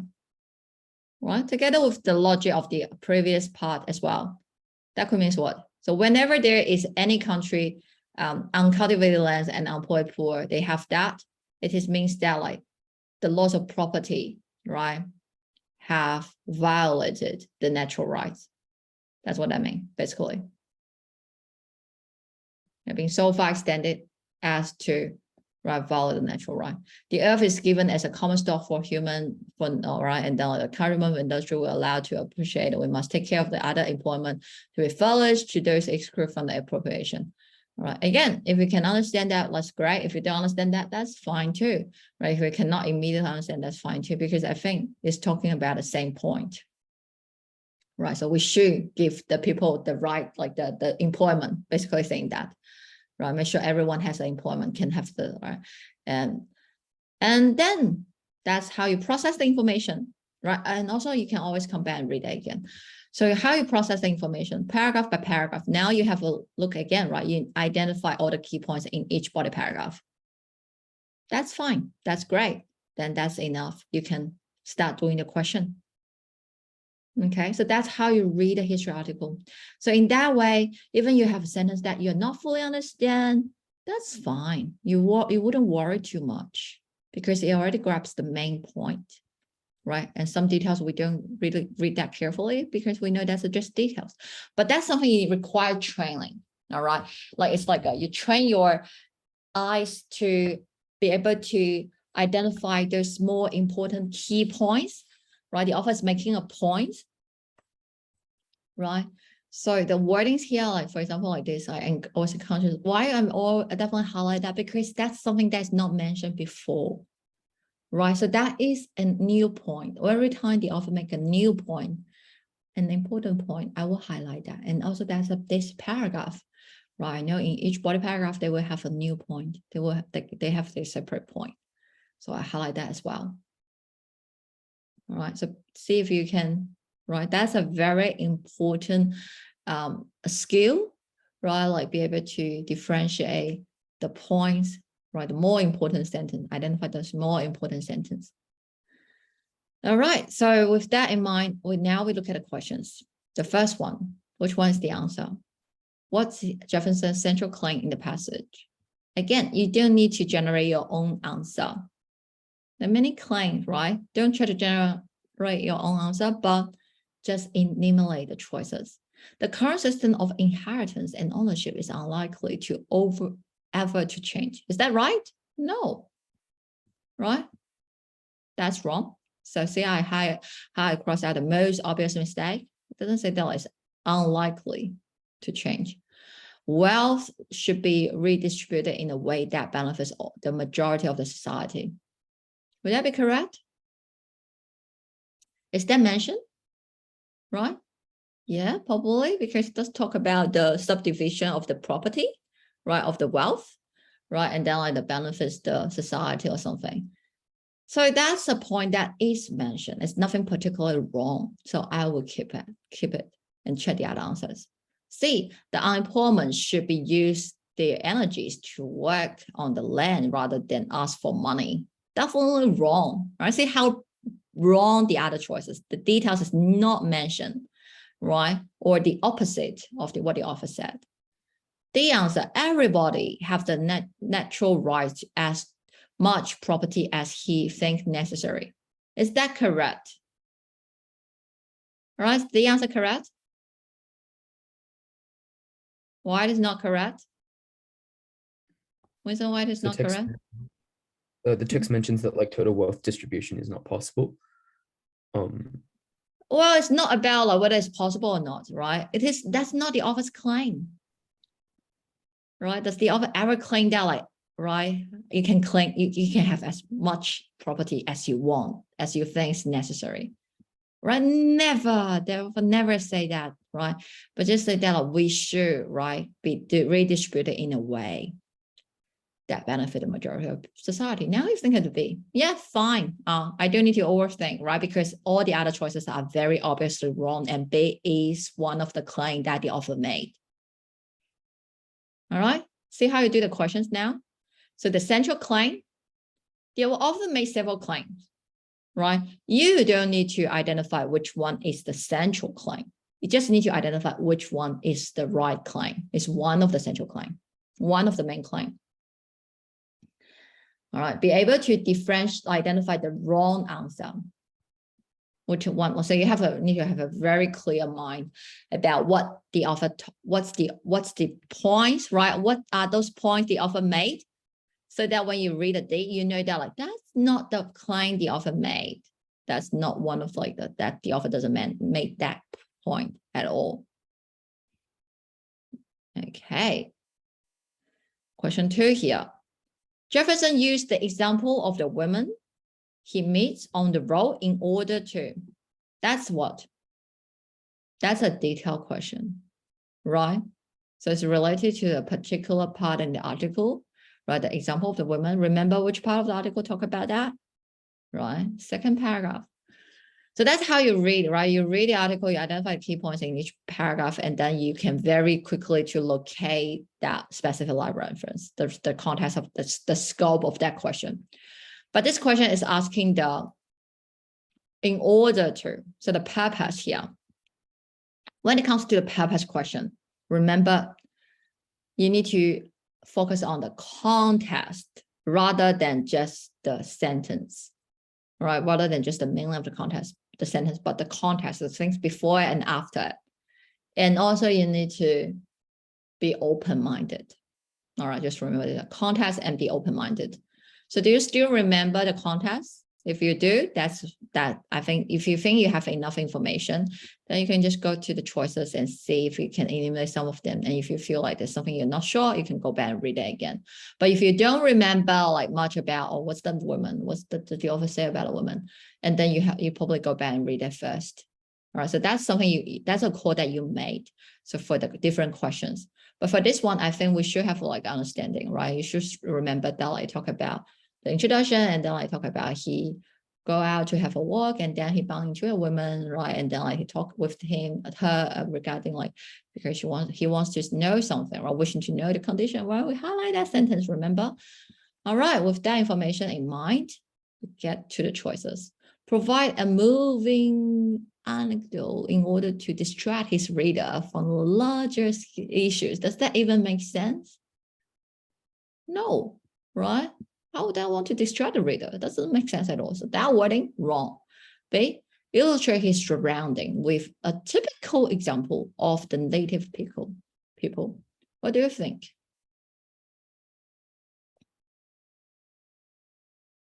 Would that be correct?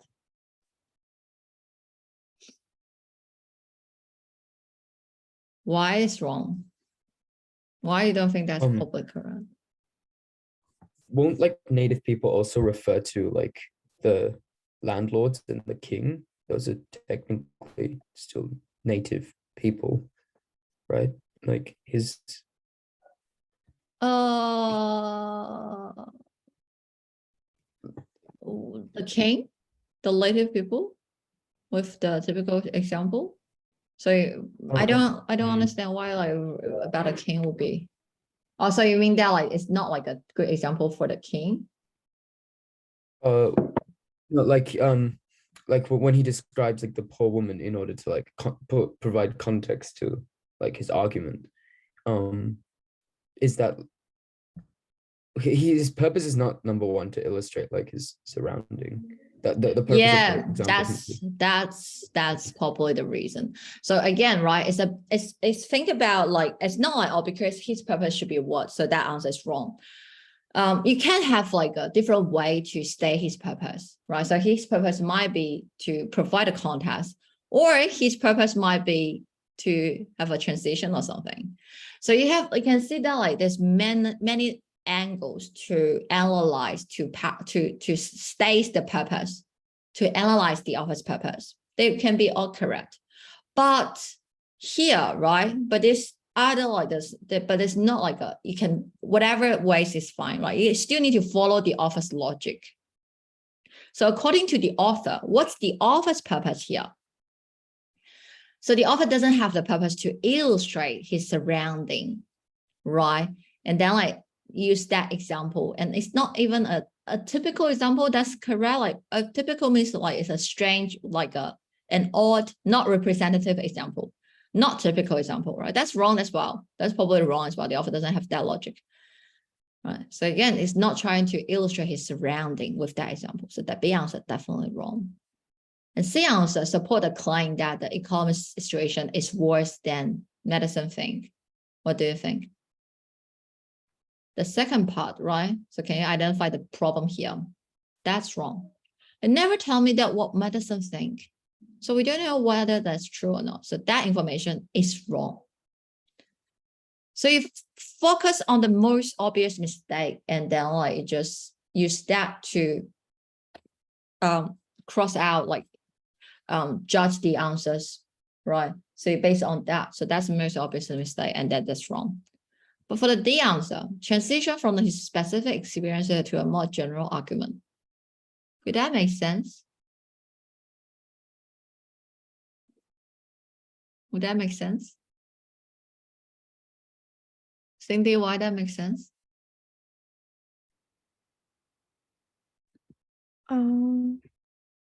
Because like I guess it uses the like example to provide like what he's making an argument of. Yeah, right, later, right? So that's something you think about. So is that like, so you probably didn't think about a D answer at first place by yourself, right? But if you think about the context here, that paragraph talk about a specific experience, like his experience, right? That's fine, correct? And then like the next paragraph does talk about a more general argument. So could that be a transition? Yeah. And also that's the office logic as well, right? He used that from the women's, right, from the women's experience or like from the women's status, and then he can, right, let him into a train of reflection. So that's definitely related to the general argument in the next paragraph. So that's correct. That makes sense, right? So for the purpose question, you definitely to be open-minded, right? Again, it's hard for you to predict the right answer. You probably will not get the like exact wording. It will be different from what you thought. But by enumerating the wrong answer, like, but you should be able to identify what the answers are wrong, and then correct answer here, right? When you have one answer, you still need to be able to analyze the answers from its angle. Like, would that make sense? Oh, right. Yeah, you have a point, right? That makes sense. True. All right. So remember that the correct answer just makes sense. So question 3, over the course of passage, the main focus shifts from, so that's a focus shifts question, from what to what. Again, don't predict an answer, be open-minded, check the answers one by one. A description of the locality to a broader discussion of principles. What do you think? Would that be correct? Is that anything wrong? Anyone thinking that like, that's not principles? But are you sure that's not principles? Right? So pay attention to these kind of wordings. Actually, would always use this kind of ambivalent, right? General wordings to talk about something. But it's just nothing wrong. It's fine. All right. You can say principle. So there's nothing particularly wrong because you talk about the locality.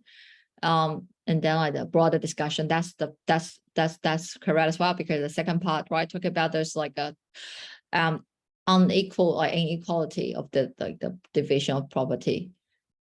And then the humorous anecdote is not humorous, and like popular debate, right? That's wrong.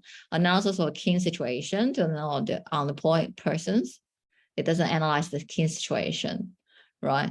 And then like express inference to medicine's experience in the US. That's wrong, right? They're all very wrong. And then the answer must be A.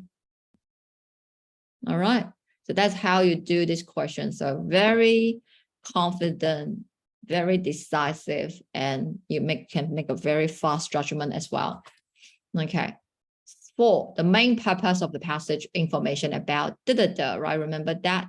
That's the village, right? Again, the purpose question, be open-minded, check the answers one by one.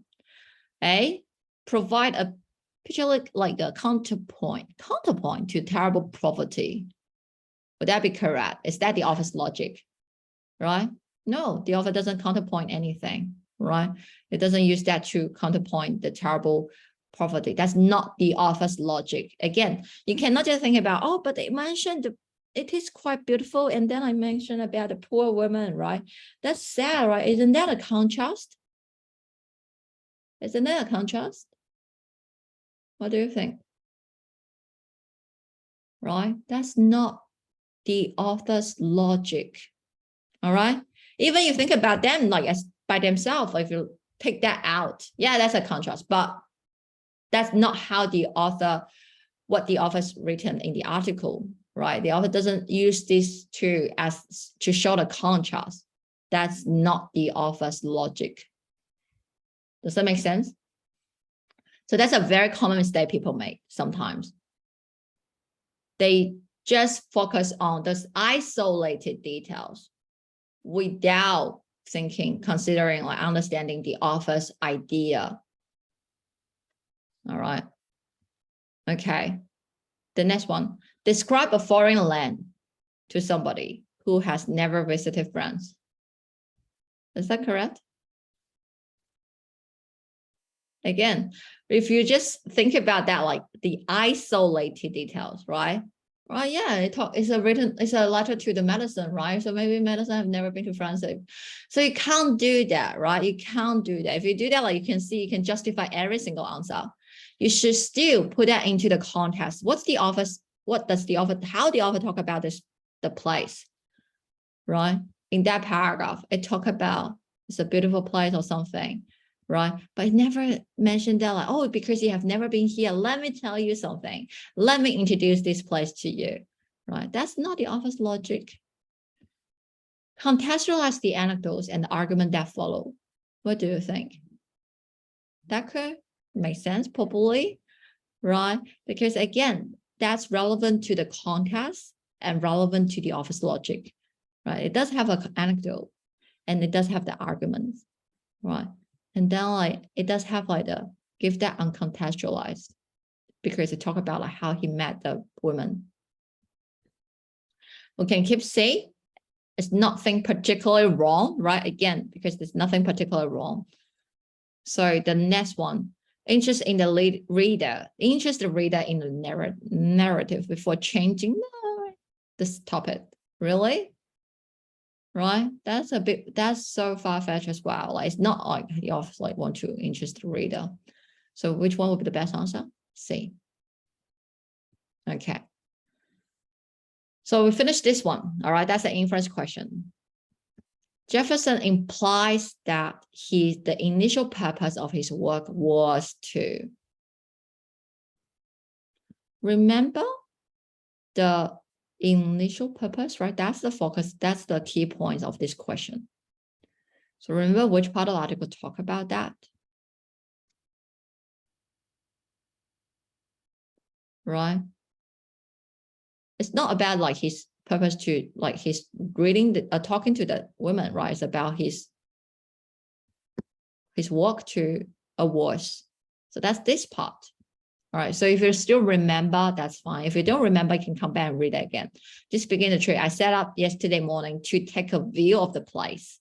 And for this purpose, right, I shaped my course towards the mountain. Very well explained, very explicit. With that information, read the answer. Better understand the physical geography around him. Would that make sense? Yeah? That's just a direct paraphrase, right? Quite direct paraphrase from what is mentioned in the article. Get out of the town in order to think more clearly. Nope, not mentioned.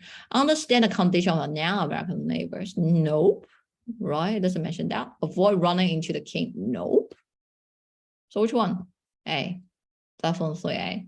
And which one would be the evidence? Right. 13 to 14. This being the trip, right? The place. So we find the evidence as well. Easy. So you get 2 questions down, right, in one time. So that's how we do the question. So you see that like if you have a very good understanding of the article and you have a very good idea about the questions, right, and then the choices, how to answer these questions, choices, what you should need to do and how to avoid the choices, and you would easier to get to the like. It's not that hard for most of the questions here. All right. So you focus on, again, always just focus on what the author says. What's the author's logic, right? And then like when you read the questions and when you read the choices, you just cross out that is something that is not what you understand, what you remember, what you have read. You just cross that out that confidently. All right. So that's what we want to do.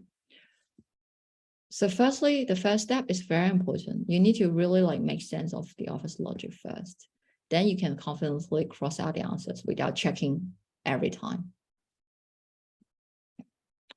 And you would now think about that, right? Do you have the ability to do that? Right? Do you understand the article? Like when we read that together, like do you feel like that's the same as what you have read?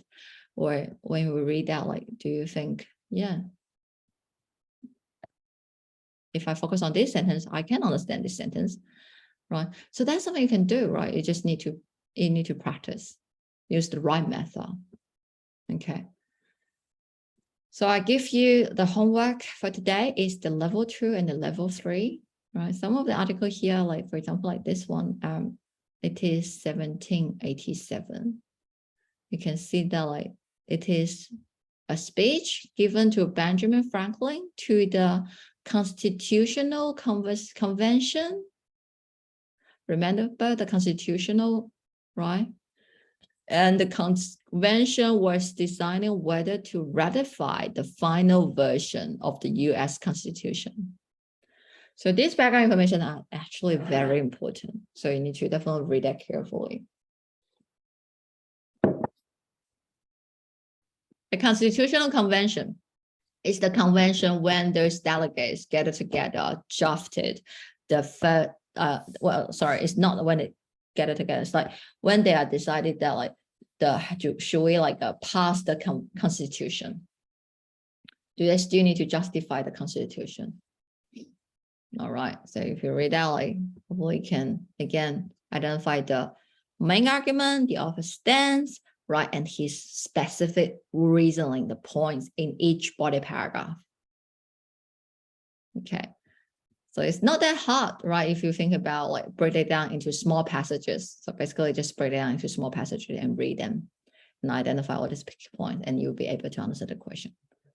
All right. So that's how you process the history article. All right. How do you read and process the history article?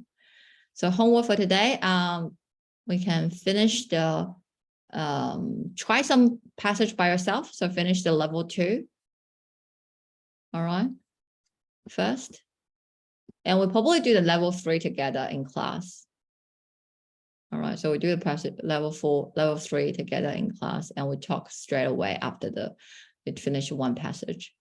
Okay, so we do that in class as well. Okay, so any question? You have to finish your homework, all right? You have to finish your homework. So I need you to send me your answers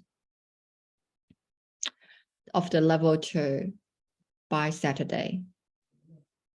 Right, Winston, I didn't receive your homework. So you have to give me your homework this time. All right. So and make sure you do this one. All right. So sometimes you probably send me the wrong one, but this week is very simple, very straightforward. It's just the level 2. All right, just the level 2. If you want to preview the level 3, you can do that as well. All right, but just finish the level 2. So it's very, very minimum. All right, I'm being very nice to you. So please finish the homework. Do it properly. Okay. That's for today. All right, see you next week. I also sent you the documents of the Wikipedia file, so you can read that, like review that, like the American history as well. Yeah, so that's for today. See you next week. Bye-bye. Thank you. Thank you. Bye. Yeah.